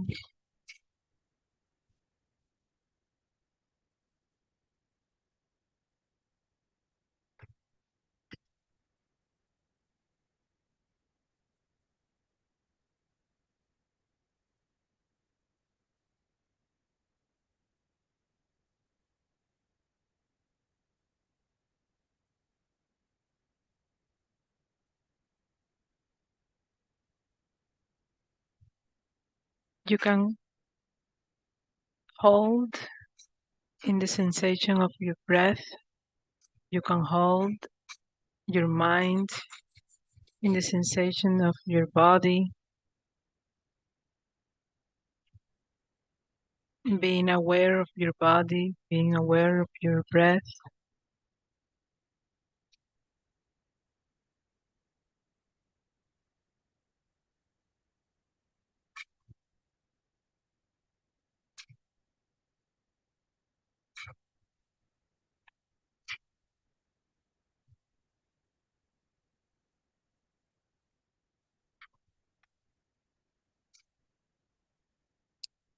Take these minutes to enter into a dimension where any problem is important.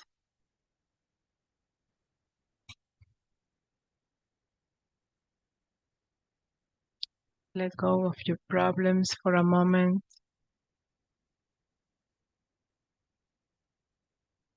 Let go of your desires for a moment.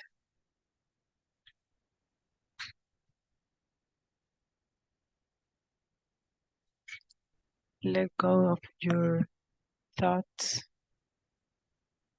for a moment.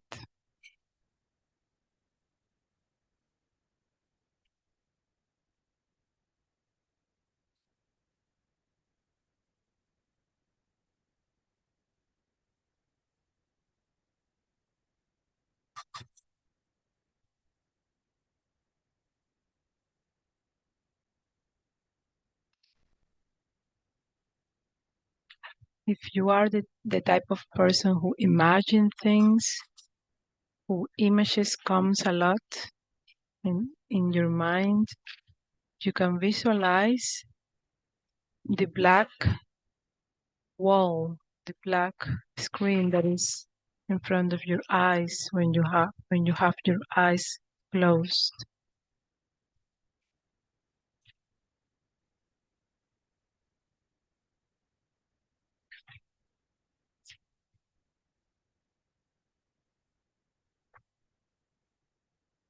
You are the type of person who the thoughts comes into phrases, as phrases, you can let go of those phrases by deciding to let go, to not giving importance those phrases right now.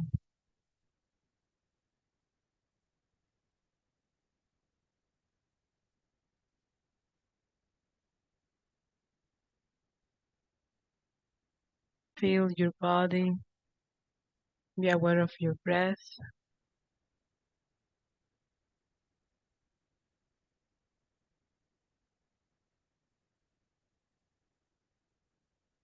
And open space in your interior. Open a black space, a silence space inside of yourself.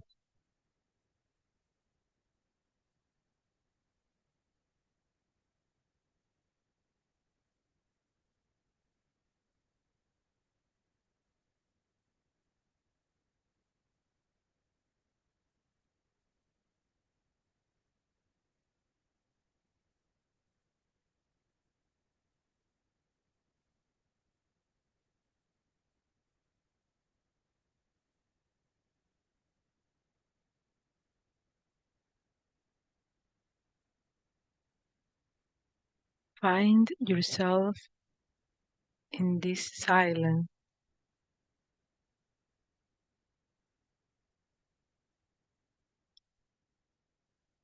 It's the perfect moment to stop finding yourself in your thoughts, to start finding yourself in silence.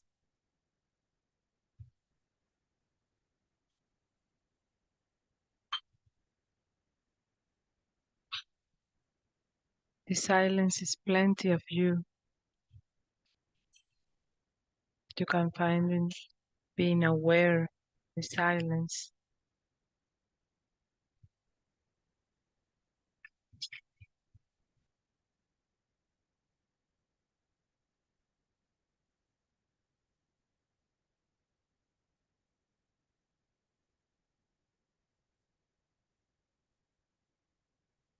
Give yourself permission to rest, to enjoy.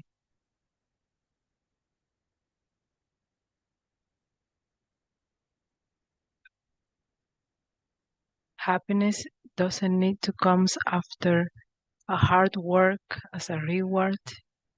It can come by a decision to enter into the joy moment of silence.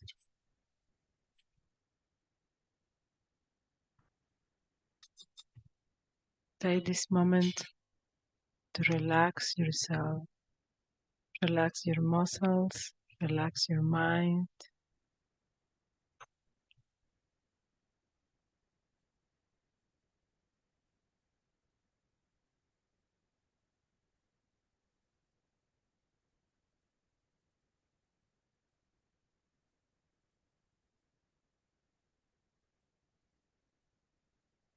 And the purpose of meditation is to taste this dimension of inner peace and to carry it with you when you open your eyes. So feel the sensation of everything is okay. I can relax.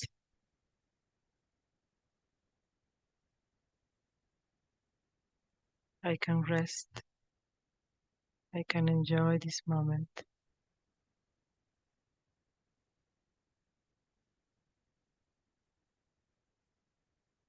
And in a couple of minutes, I'm going to ask each of you to open your eyes, but continuing feeling this feeling.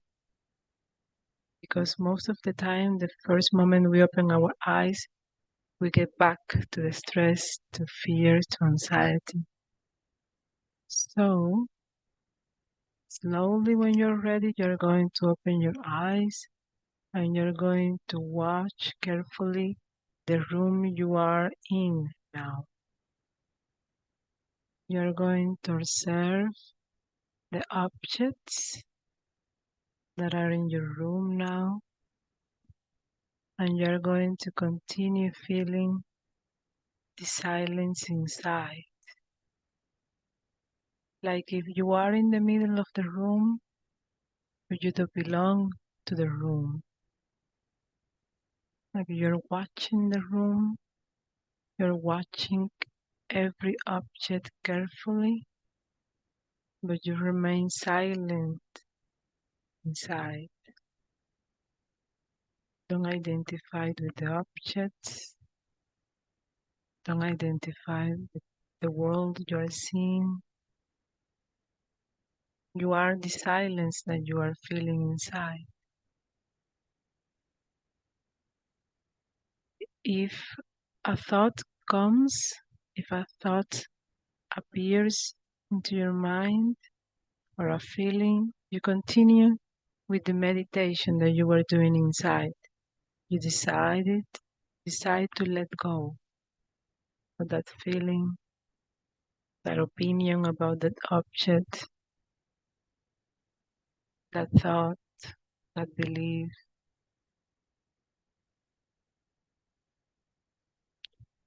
And take these minutes to see the world you live in, but not identifying yourself with it.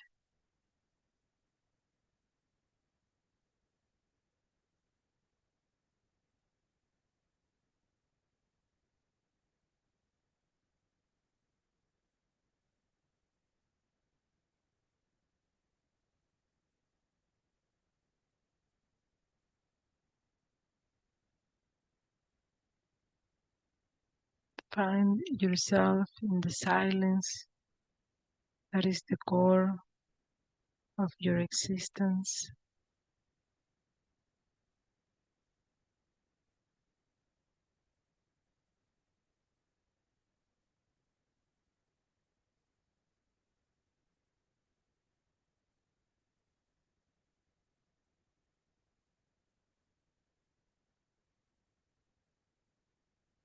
And close your eyes again to integrate the whole exercise.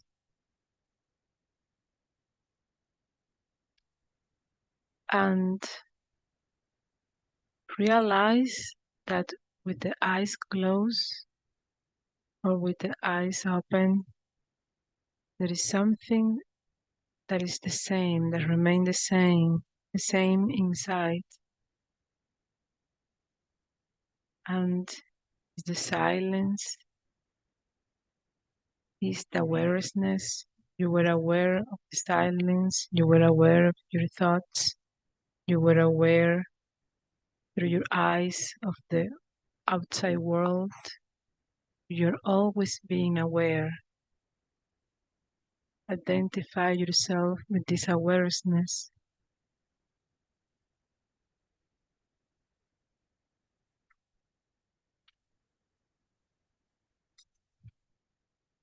And come back to feel the silence inside, deciding to let go. Nothing is more important than silence when we are meditating.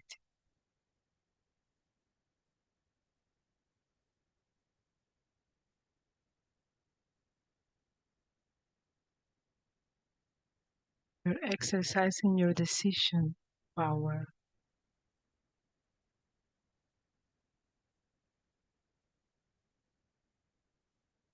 You can choose where to find yourself. If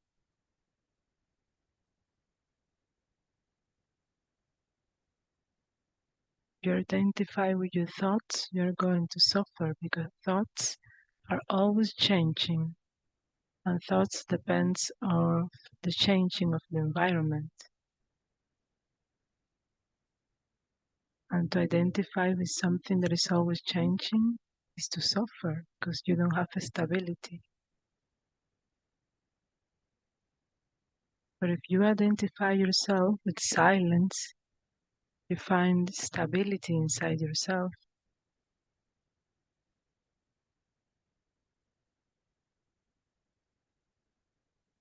Something that is always there. Whatever happens, silence is always there.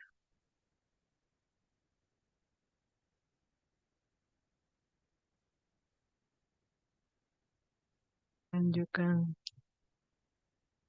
slowly open your eyes again and continue feeling the silence inside. And the objective is to practice this meditation of letting go every day so you get used to live a life in the outside world, but anchoring the silence. So I hope that you, everyone, has enjoyed this meditation and that is helpful for your daily basis, for your daily life. Thank you very much.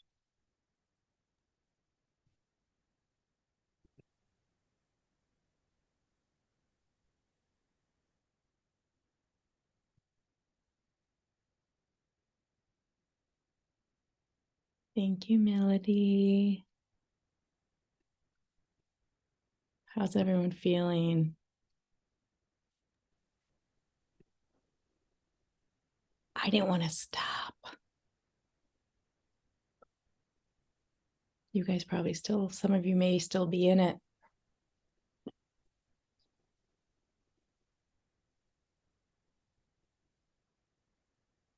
So take a deep breath in through the nose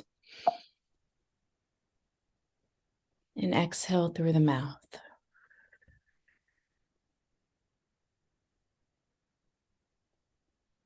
Welcome back. That was amazing. Does anyone want to talk about their experience? If you'd like to share or write in the chat.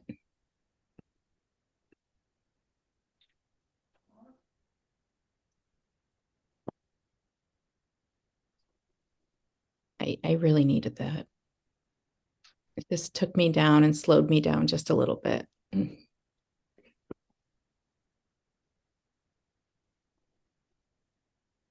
Okay.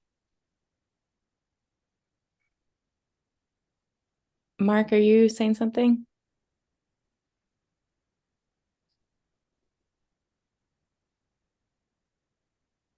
Okay. Well, welcome back from that amazing meditation. My name's Maitri Vaidya, for those of you that don't know me, and I know a lot of people are in and out today. I'm the Global Director for Wellness and Mental Health with Spirit of the Games. I recently took this. Programs like this will be available more and more in 2024. We're looking at doing it on a weekly basis. So if you are a wellness expert, leader, interested in getting involved, curious, if you'd like to help us host these by doing a presentation of your own or a meditation, guiding a conversation or dialogue potentially around wellness and mental health, please kind of ping me, reach out to me, connect with me on LinkedIn, and we can get you plugged in. I also am Chief Wellness Officer of Zessa Wellness. I run a corporate wellness program. So we go to organizations and provide skills and techniques around mindfulness, specifically from a scientific perspective, what it does to our brain and our body. And then we go into, really reasonable, realistic tools that we can incorporate day to day. One example that I like to give is a gratitude jar. It's a jar that you can create with your family, friends, colleagues, put it in the kitchen, front of the middle of the kitchen table or the desk at work. And every day someone, names out loud what they're grateful for. And there's a practice to this when you do it on a day-to-day basis, whether it's, something like a gratitude jar or a meditation like we just experienced. It really rewires the brain a bit.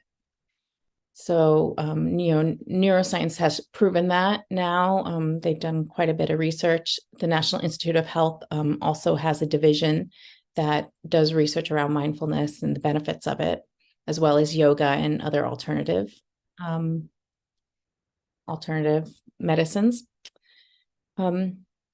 But so we're going to take a moment today to understand mindfulness and meditation a little bit more. We definitely experienced it just now. So we'll go into just kind of breaking down these components. I think that it's helpful to understand it, and we'll stay at a pretty high level, but I'm open to questions and dialogue as we're going through this. And then we'll finish off with a breathing exercise. And I think Trent might have some stuff to chime in on from a spirit of the games. And, if you'd like to learn more, get more involved, bring us to, an organization of your choice. Okay, well, meditation and mindfulness. So from a historical perspective, meditation and mindfulness have roots in Buddhism. From a secular practice of mindfulness, it's entered the American mainstream in recent years, I would say in the last 15 or so years. And in part, this was due to, you may know this gentleman's name, John Kabat-Zinn. He has a specific mindfulness methodology. It's called mindfulness-based stress reduction. And he launched that at the University of Massachusetts in the 1970s, in the late 1970s. And since then, there's been thousands of studies around how mindfulness affects us and our bodies and our minds and the benefits of it. And there's also a ton of programs that are formally in place around the world with this mindfulness-based stress reduction methodology. And it's all evidence-based, from a psychological perspective, and now neuroscience is also supporting it more and more. And these programs, you'll find them, you may have heard about them in your communities. They could be in schools. The prison system definitely has one. Hospitals tend to have them for their patients because it has benefits around decreasing blood pressure and just the physical side of our body as well. The veteran centers tend to have them, and there's tons of others. If you've heard of any that I didn't mention, would love to hear from you. Feel free to add in the chat and I'll try to keep an eye on it. So let's talk about meditation, mindfulness, and mindful meditation, and then the differences between them. So meditation is when one focuses the mind for a period of time. It's a formal practice or technique. There are various types of meditation. You may have heard of such things as insight, transcendental, mantra, guided, visualization. There are different types. It focuses the mind on a particular object, a thought, or activity. And then the goal of meditation is altering or enhancing one's state of mind to improve concentration. So there's a big concentration side to this, a mental clarity side. It's also proven to balance our emotions and our awareness.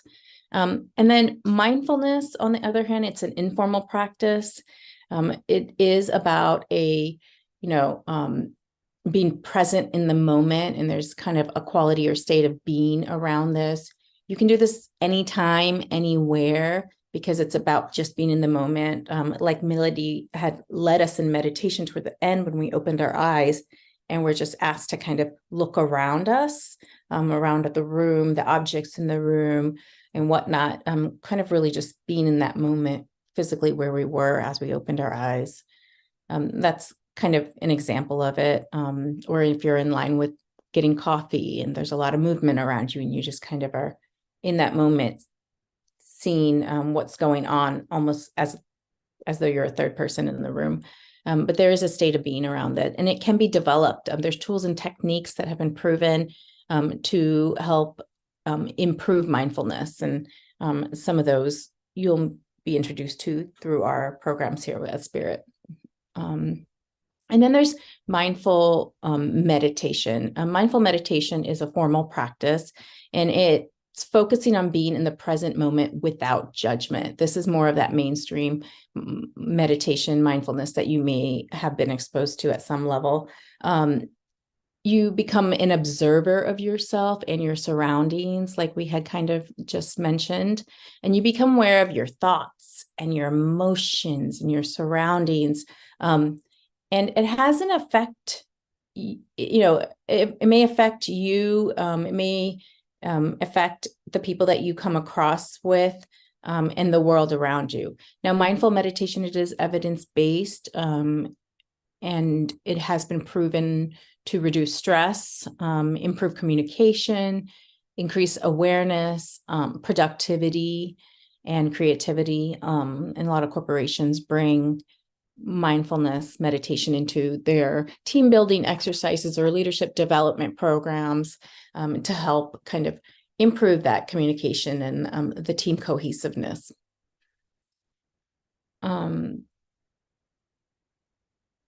There are definitely mindful meditation tools available that you can use and incorporate into your life to help with that well-being. Does anyone have any questions before I move forward? I know that was a lot of information.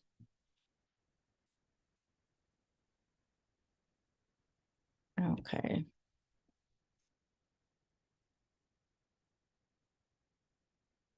So from a definition perspective, if you're interested, mindfulness means maintaining a moment-by-moment awareness of your thoughts, feelings, bodily sensations, and surrounding environment through a gentle, nurturing lens, even during the holiday season as we go into it. So when we talk about wellness, I think it's important to touch on all 8 dimensions of wellness. And you can see them here in the pinwheel. Many times, I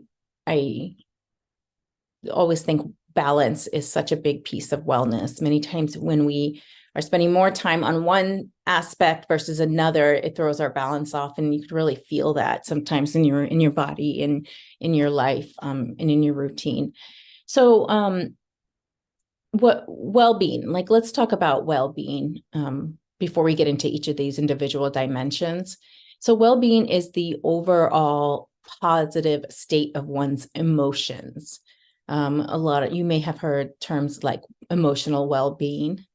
And it's just your overall positive state around, yes, emotions, but also life satisfaction, a sense of meaning and purpose, that gut feeling instinct that you get that, you're meant to be doing something. Part of the reason that I'm here at Spirit, helping put these programs on, and really that self-defining goals that you make for yourself, and that balance around it all. It includes this sense of balance in our emotions, in our thoughts, maybe our social relationships as well. So when we break down these aspects of wellness, let's start here with the intellectual, the one in purple. The intellectual wellness is the ability to open our mind, use our mental power to be deliberate, maybe learn new things or apply knowledge, and draw on experiences that we've had. It's, it's our intellectual side. And then we're going to jump over to the physical wellness. This is what you may be, you may have a physical routine. It's where we're taking care of our physical body, listening and caring for our body, possibly exercising or taking a break when we need to take a break. I think water therapy is always a great physical benefit. I'm a big fan of it. A swimmer myself. But and then let's jump to the spiritual wellness. Now, this is our connectiveness to the universe through our perception of purpose and the behaviors that kind of harmonize our beliefs and where they may be formed in our societies around that. And that it may or may not align with our social wellness. This is where our social wellness results from our connections to people. I was mentioning earlier that as humans, I think it's such a vital piece of survival, be having connections with ourselves internally through self-reflection, but also within our communities and our families, and having that type of social structure. It's been proven through mindfulness and other science that psychologically, that having that social wellness and sense of belonging and feeling supported through our social networks is extremely, beneficial, or is extremely important side of wellness. And then occupational wellness, this refers to our sense of fulfillment when we get our job, or if we have a career area study, or what we do with our time, and just being fulfilled from that aspect. And I've noticed that with time that kind of aligns with my, I would say, with some of my other, maybe my intellectual wellness, where I start connecting different aspects of my life, my career versus where I think my passion and my soul purpose, so to speak, would possibly be. Financial wellness is something that we just, from a realistic perspective, really have to think about our relationship with money and our ability to make decisions necessary for current and future financial needs. Environmental wellness refers to what we do that impacts the quality of our environment. It could be our homes and the energies in our homes, the comfort of our homes, that warm feeling when you walk into someone's home, be our communities and our relationship with our communities. I'm a big volunteer, so I found a lunch bag. We put lunches together once a month, and I really, walk away always feeling so connected to my community when I do that. And I realize, I've ebbed and flowed with that in my schedule, and I realize how important it is to me, as I'm going through it. So, having that connection. And then the emotional well-being, that navy blue marker right there. The emotional well-being is the emotional quality of an individual experience, and it's foundational dimension to our overall well-being. So our emotions play a very big role in how maybe every other aspect of this wellness circle kind of lays out and plays out in your life. So I just kind of so this is a lot of information. So I'll just stop here if anyone has questions, and then we can go into a practice. No? Okay, well, let's get to the fun stuff. So I thought we would do an exercise, and then we'll end it with a breathing exercise after this. But so this is the STOP methodology. You may be familiar with it. It can be super effective when you get into a routine around it and when you start practicing it. So when we're able to pause, we're able to connect and check in with ourselves. There's a piece that we experienced maybe during the meditation that Melody had just facilitated. There's a piece of checking in with ourselves. There's a piece to self-reflection. And we don't need necessarily a long period of time to sit and meditate in order to do that. So just like sitting for 2 minutes versus, well, let me take a step back. So this methodology is great when you are in a moment and you kind of catch yourself thinking in a certain way, or not being maybe emotionally where you want to be around a certain topic, let's say money, for example. And when you catch yourself, this is when you can kind of stop and be present, and then realign your thoughts and kind of shift your thoughts. What that does to the brain, just so you know, there's neurons that are firing, and you're kind of rewiring the brain in so many ways when this occurs. So let's just practice it. So you can remember the STOP acronym. It means stop what you're doing, take a few deep breaths, observe your experience just as it is, and then proceed with what will support you in the moment. So if we stop, this is where if we do notice our mind going in a certain direction, and we just kind of stop. There's a piece to when we realize it, the moment we realize it, to at that moment stop, and then pause what you're doing and just be with that feeling, be with that thought. And then there's the physical piece of taking a deep breath or taking a breath. Really slow, deep breaths are great. And it really helps the body, rise and then release the entire breath. And it provides a quick connection to our body that allows us to better observe. So we stop, we take a breath, and then we observe. We observe, maybe you're observing yourself in the moment, or just being with your thoughts and emotions. Maybe you're observing them just as they are, noticing them, maybe sensing them, sensing how your body's feeling. And then, when you're ready, that last number 4, P, proceed what you were doing, proceed maybe with a shifted mindset, maybe just with a couple breaths to just breathe through the emotion, and then move on with your day and everything. And this can all happen in 5 seconds if you really want to. So let's go ahead and practice. I'll help facilitate this.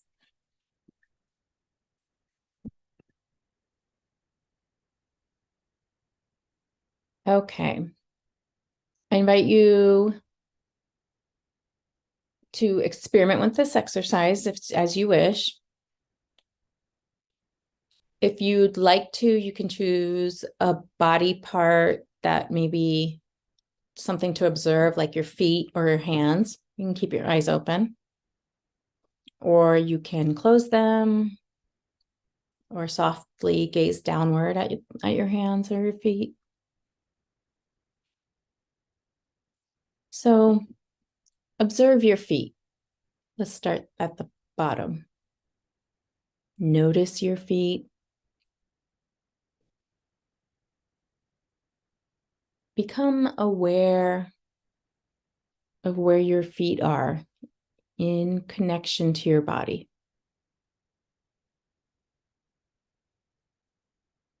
How are they positioned? Are they flat? Are they angled to one side? Are your legs crossed?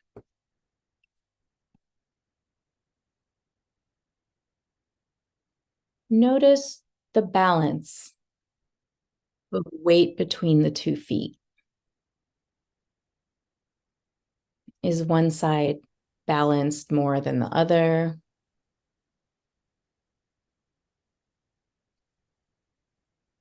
What sensations are you feeling against your soles? Now wiggle your toes. Feel your toes against each other as they move. And notice how that feels. No need to change anything. spend a few moments in this pause, creating awareness and connecting to yourself, maybe sitting in the silence.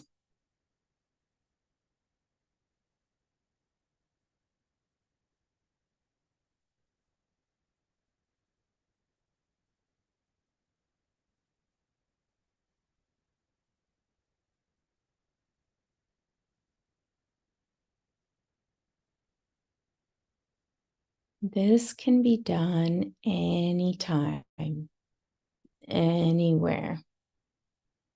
In the car, when you're walking down the hall, when you're driving, you can choose to stop your current thoughts, take a breath, observe, and proceed.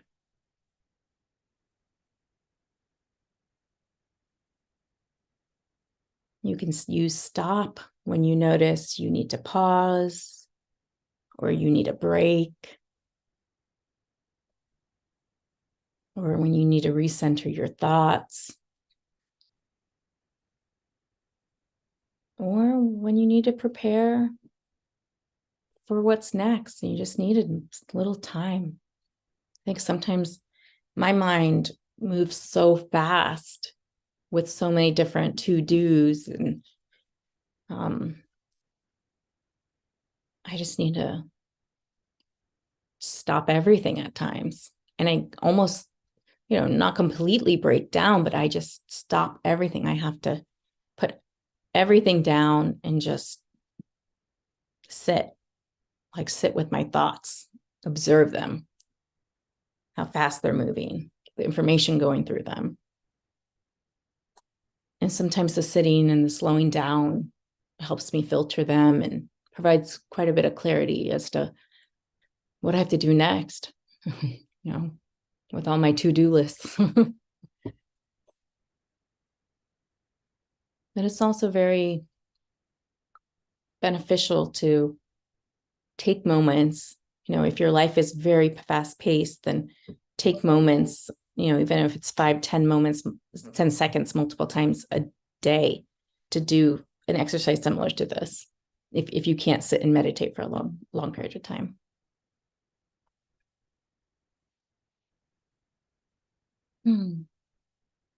How's everyone feel?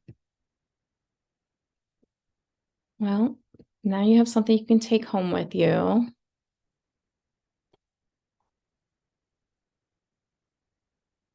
And I thought we would finish off with a breath awareness meditation.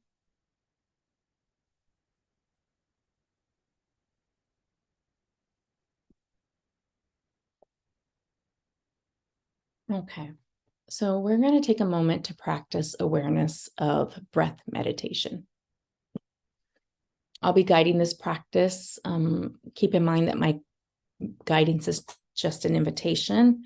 If at any point you want to open your eyes or shift your body or stop the practice, please do so and join us again if you're so inclined. I invite you to choose a posture that's best for you. This practice can be done sitting down or lying down or even standing up. Whichever posture you choose, just adjust your position to be comfortable and alert. You can choose to close your eyes or leave your eyes open or gaze downward. Relax your shoulders. Just take a deep breath in through the nose. Exhale through the mouth.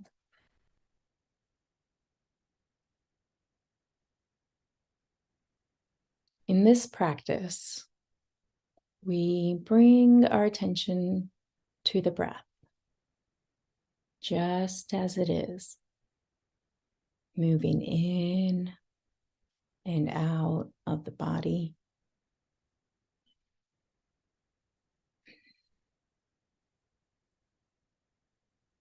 When we notice that the mind is no longer on the breath, we gently guide our awareness back to the breath over and over, noticing when our mind wanders and bringing it back to the breath. Noticing again when our mind wanders and bringing it back to the breath, the in-breath and the out-breath. Let's begin. Bringing your awareness to the breath, moving in and out of your body. No need to change or manipulate the breath.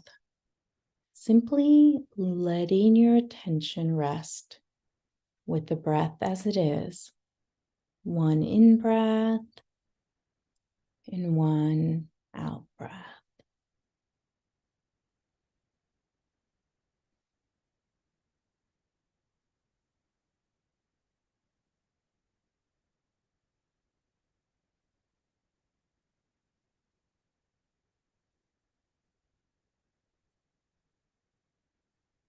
Noticing when the mind wanders from the breath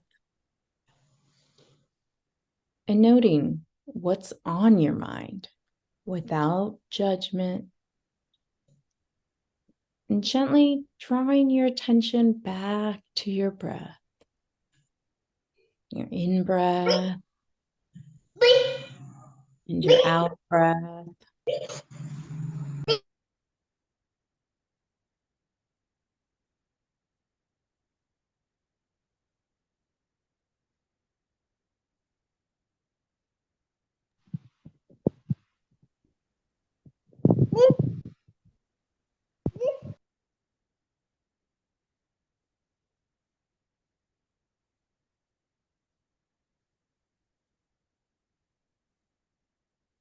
Every time your mind wanders, bringing your attention back to your in-breath and your out-breath.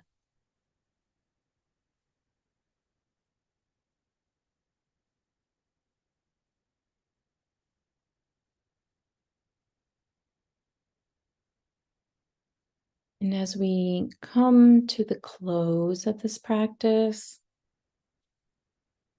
appreciating that you've taken the time to pause, to stop, to cultivate your capacity to be present, and to nurture yourself in this way.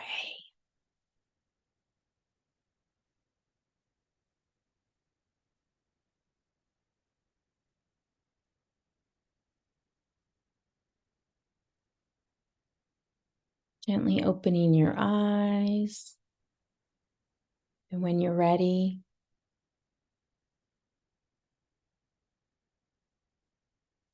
maybe before getting up, gently moving, stretching, getting up slowly when you're ready.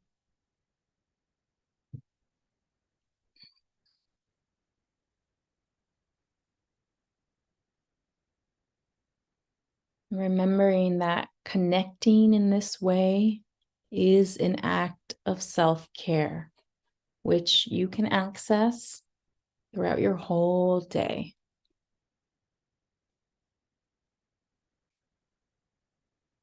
Thank you. May you be well.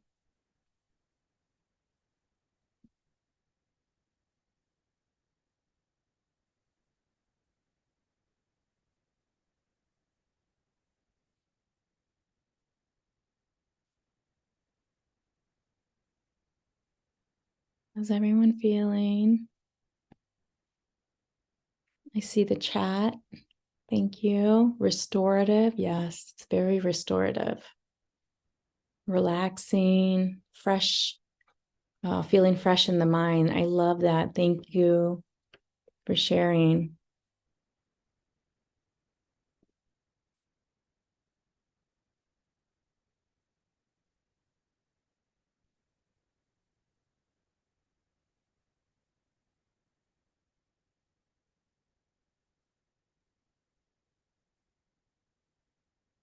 Well, we are finishing up here. What a great day. Everyone's probably feeling relaxed and stretched out with that yoga and all the meditation. Maybe slowing down the mind a little bit. Does anyone have questions or comments or anything they'd like to share about their experience? Renata, thank you. Feeling in peace. Lizzie, thank you for sharing. Peace and tranquility, gratitude, yes. We can definitely discuss gratitude one week next year, or multiple weeks. It's a big topic. And when we practice, and it does make a difference.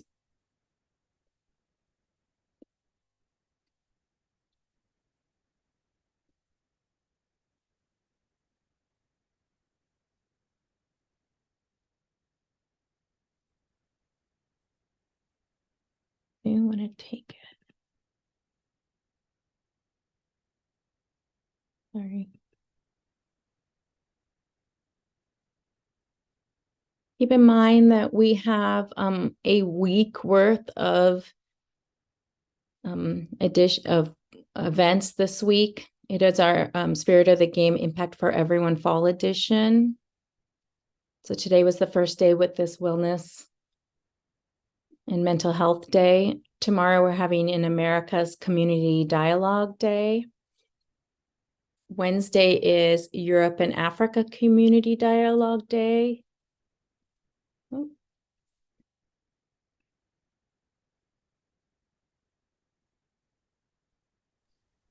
All good. I just want to take it from here and give you some break. Thank you. So, yes, exactly.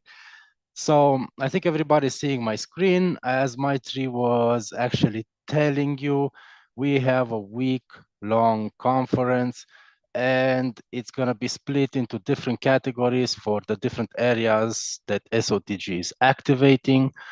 You're going to be able to see all of this in our LinkedIn. You're going to be able to follow this on YouTube. And of course, after all these events, we're going to be coming out with materials and individual follow-ups for our 2024 agenda. So as everybody has been and hoping that you joined us until now, we just wrapped up our Wellness and Mental Health Day. This will be the first day of our week-long conference. And starting tomorrow, we're going to be touching on the Americas and everything that has been going on. We're going to have actually 4 segments, not only 3, because Nancy is going to be doing her Caring is Great segment on her other Zoom room at the end of the day. So be sure to follow with that up. You're going to be seeing a post from us on LinkedIn and sharing everything day by day. On Wednesday, we're going to be touching up on Europe. We also have an Asia event scheduled from 15 to 17 Central Europe time. That would be like, what is it, 14 to 16 GMT. So be sure to follow up on that. And we're going to have the closing session on climate and sustainability, something that we have been wanting to actually get into for some time now, but didn't really manage. So we are going to be touching base on how Spirit of the Game Foundation is coming in to the climate and sustainability model while applying an accountability and impact agenda. Thursday is going to be our Africa Day, and we have 3 great speakers. Be sure to follow up on the posts here, and each one of you is going to get an invite on the event and sharing over LinkedIn.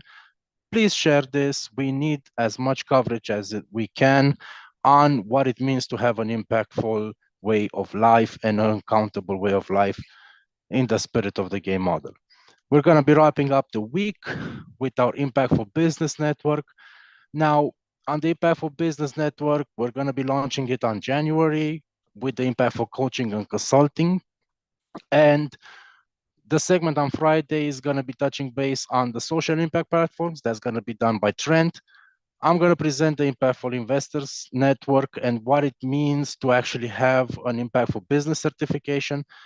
And our special guest panelist for the event, we are going to be revealing on Tuesday, meaning tomorrow. So be sure to follow up with us on all of it and hope to see you soon. That's all from Julius.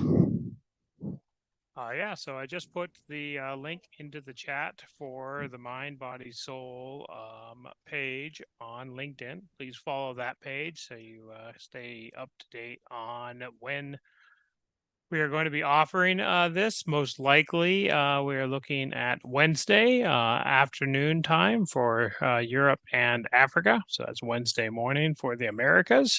But we're also probably going to be having an additional mental health event either on Wednesdays or Fridays starting in 2024. And as I mentioned earlier, we're looking for additional contributors so we can do even more of this. As well as help getting it out to a bigger audience. We've got a lot of interest right now from Latin America. So I think a Spanish Mind, Body, Soul will be in the works in the near future. And we're also developing plans for a movement body soul where flow yoga, dance instructor, and then moving meditation, as well as a music body soul. So different types of music for each of those exercises, and just paying attention to how your body actually responds to music and how you can use music to help you with your wellness journey. There's a whole lot more to come in 2024 with other events from the Impactful Women's Network and the Impactful Business Network. You're going to have to come back tomorrow to find out about all of those events, as well as our new membership tiers. We now have 4 different tiers of membership for Spirit of the Game and our premium networks of the Impactful Women's and Impactful Business Network. The first membership starts at $5 a month or $50 for the year and includes a free course on maximizing your impact. And then the benefits go up from there to $10 a month for the basic membership package that includes not only that course, but a guided tour through that course. And at the premium level, you get one-on-one coaching, as well as access to our premium events and a lot of additional forums on our social media platform, which will soon be open to the general public. So instead of going and trying to navigate your way through the mainstream social media platforms where, guess what? You are the content. When you go to Facebook or LinkedIn or any of the other major social media platforms, you're the content. They're the one. You are the product. They are basically selling you to their advertisers. And that's why they put all the algorithms in there to distract you as much as possible and keep you there rather than you getting the information and the meaningful conversations that you're really looking for. That's why we've set up our own social media platform, and we're setting it up so you can go in and navigate exactly to the type of conversations you want, as well as finding out all of our updates from around the world. So come back tomorrow for more of a preview of what's coming in 2024, as well as to meet our new U.S. Council presenting for the Impact Americas Day. Very much appreciate everybody being here, and we're going to leave the room open for global network for anybody that wants to have a further conversation here. It's great to see so many of our voices, and as I officially conclude this program, I definitely hope I get a chance to meet a couple of you that I haven't met yet. So again, thanks everybody, and big round of applause for My3 for organizing all of this. Thank you very much.